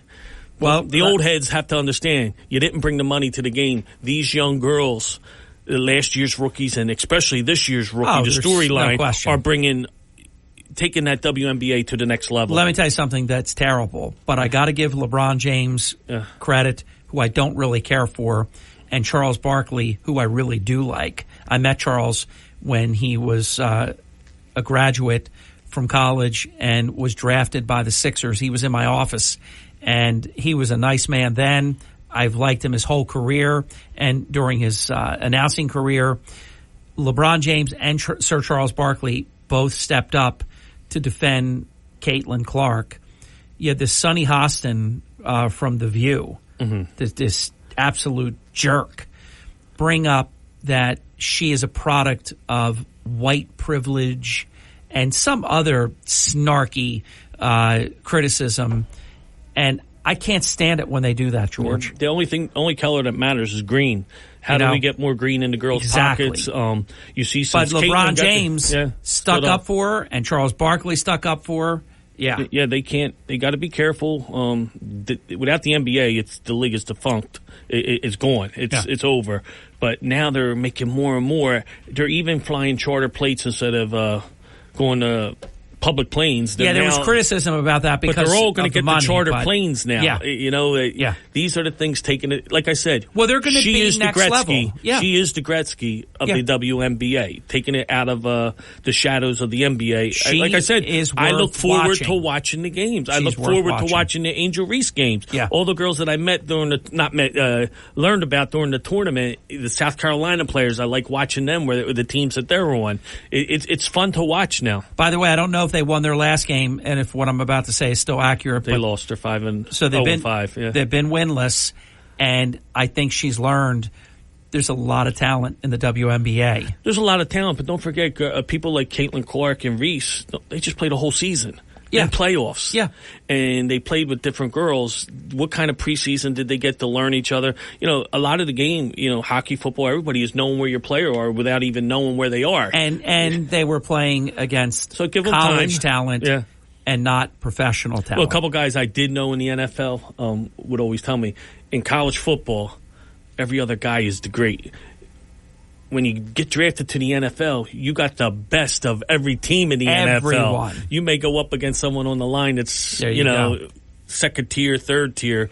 NFL, they're all first tier and better. It's a really good topic. We're going to come right back, and then we'll be uninterrupted until Brian Kilmeade. Now, Brian was off the Fox and Friends today. That usually means that there'll be a guest host today on the Brian Kilmeade Show. We will see. We will learn it together. But the Brian Kilmeade Show coming up right after the Hurley in the Morning program. We'll be back then uninterrupted until Brian's program with Atlantic City Councilman at Large, George Tibbett. This is the Hurley in the Morning radio program on WPG Talk Radio, 95.5 because of you, South Jersey's talk station. Remembering those who served. Fighting for our country, fighting, for our peace. Thank you for everything.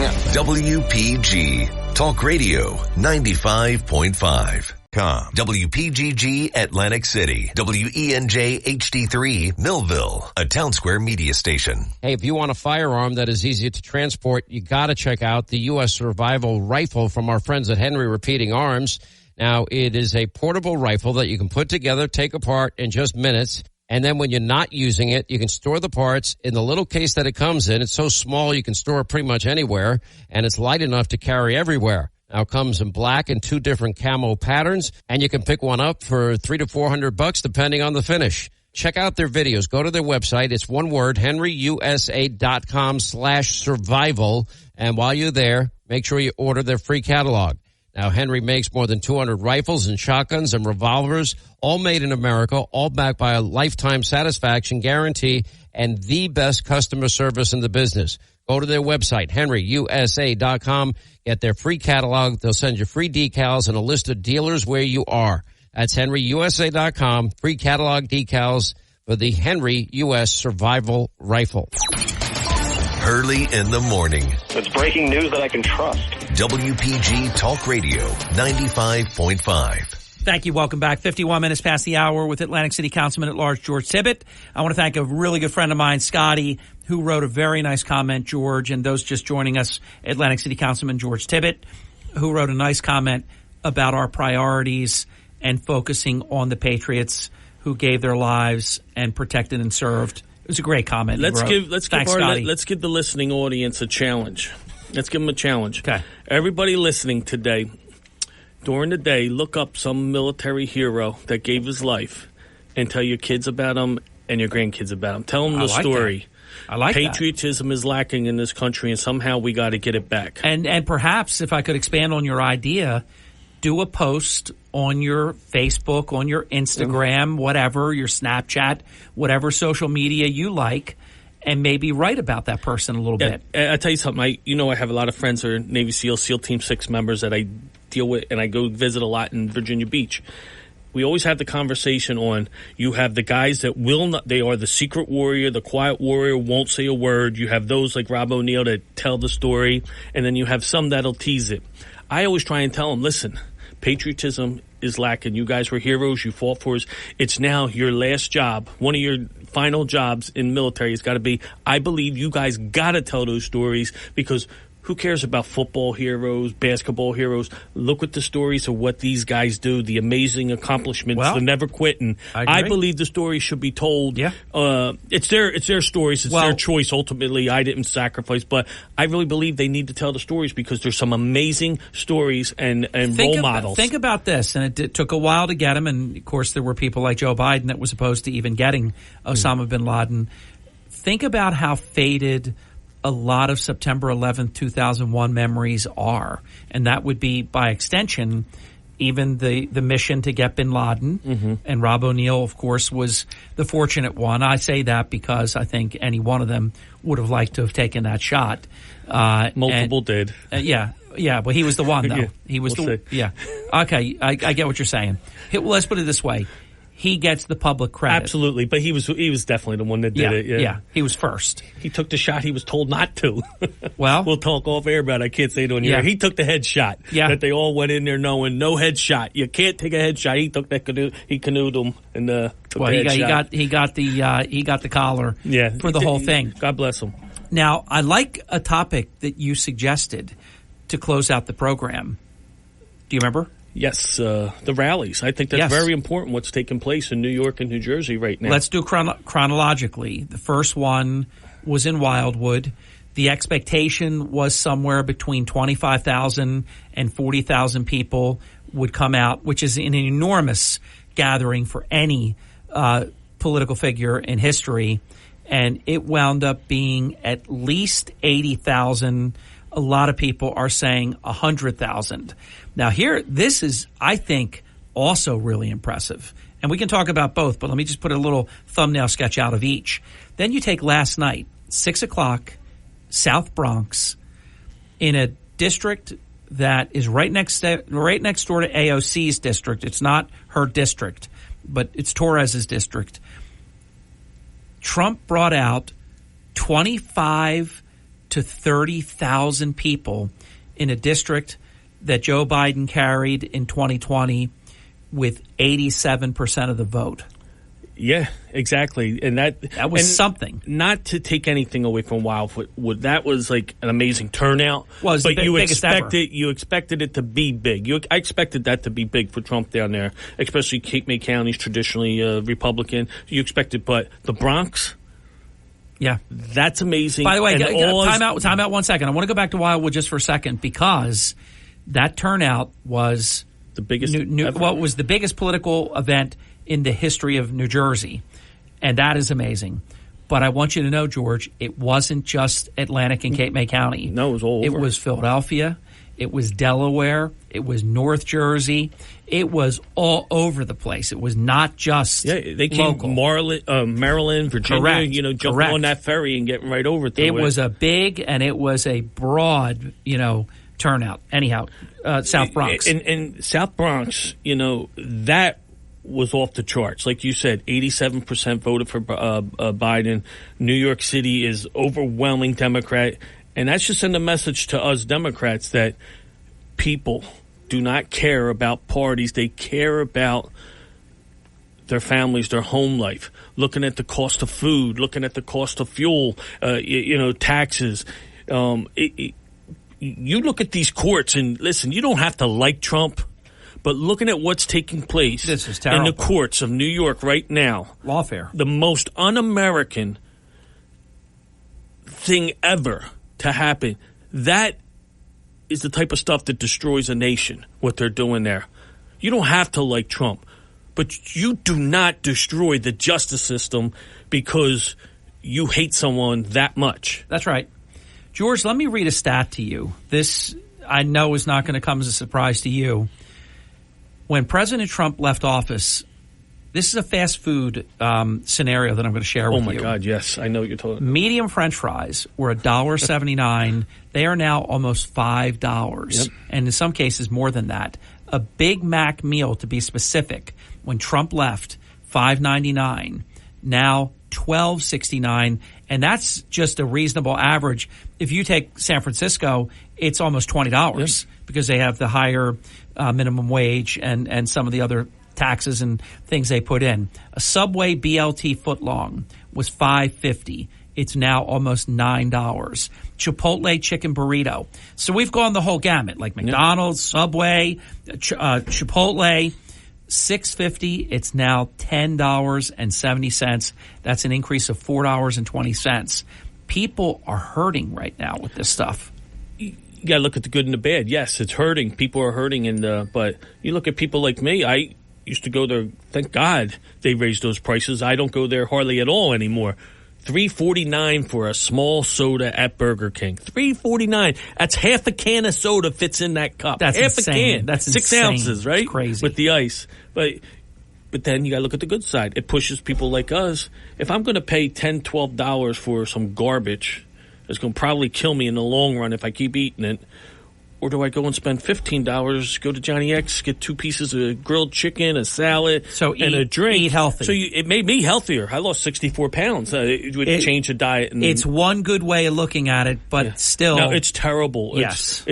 People looked at me like I was nuts when I should say, hey, look at McDonald's. You're paying 35% more than you did before. So you get a raise to $15. I'd rather make $10 and have the whole old prices. Yeah. Because your dollar's not going as, you're making more money, but look at what you're getting for your money compared to before. Yeah, the inflation is not keeping up, and that's why Trump can bring 40,000 people in the South Bronx. Yeah, and it all based upon, don't forget, what's the number one thing to get food to the stores? Fuel, oil, right? To get materials, fuel, oil, to build houses. Everything is based upon oil. And it's the number one thing he did when he got into office was he stopped drilling.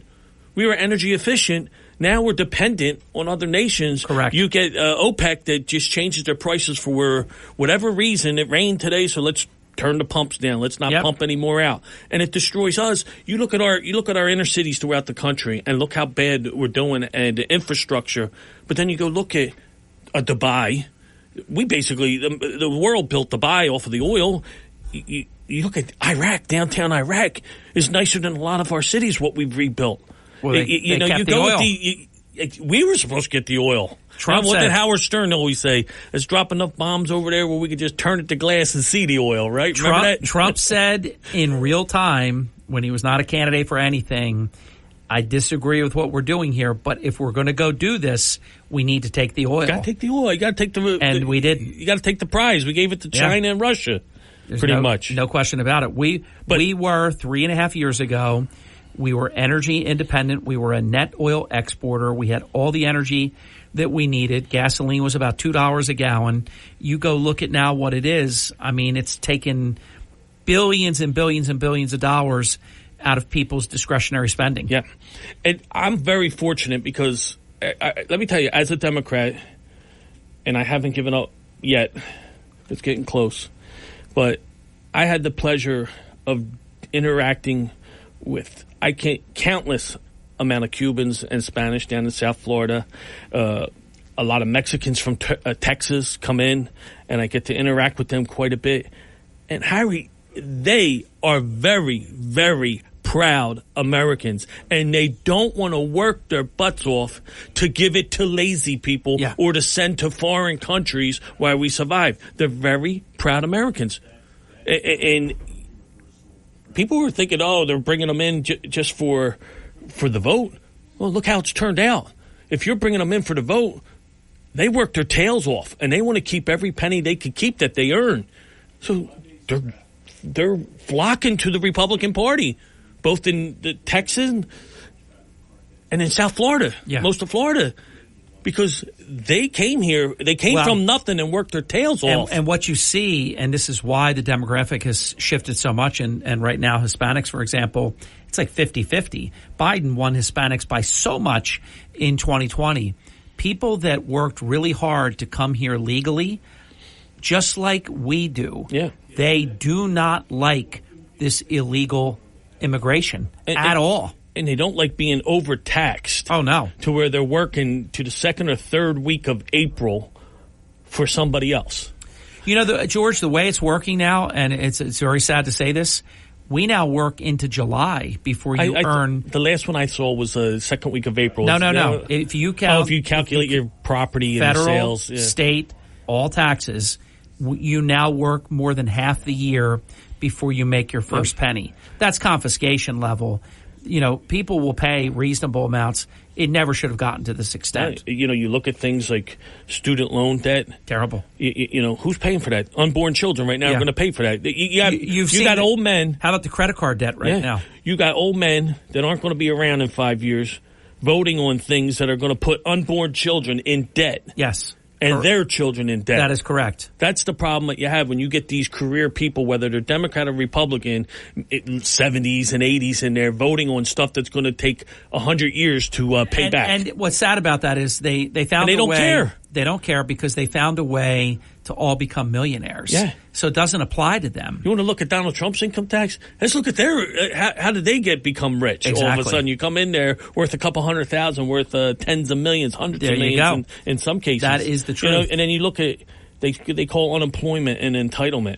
No, we pay into it. The working class pays into that. Yeah. Unemployment and many insurance. people never use it. It's unemployment insurance. Correct. You pay into it for the rainy day when you may need it. Yeah. When you look at Social Security, they call it an entitlement. No, we pay into that. The employer pays into that. Yeah. It's when you take Social Security and you start using it for things and people that never worked, you're destroying and by the pension. way, it's a basic government pension system. Yeah, I'm a huge fan of it, but do keep in mind it takes like about 6 years if you're fortunate enough to live that long, and people are living longer generally.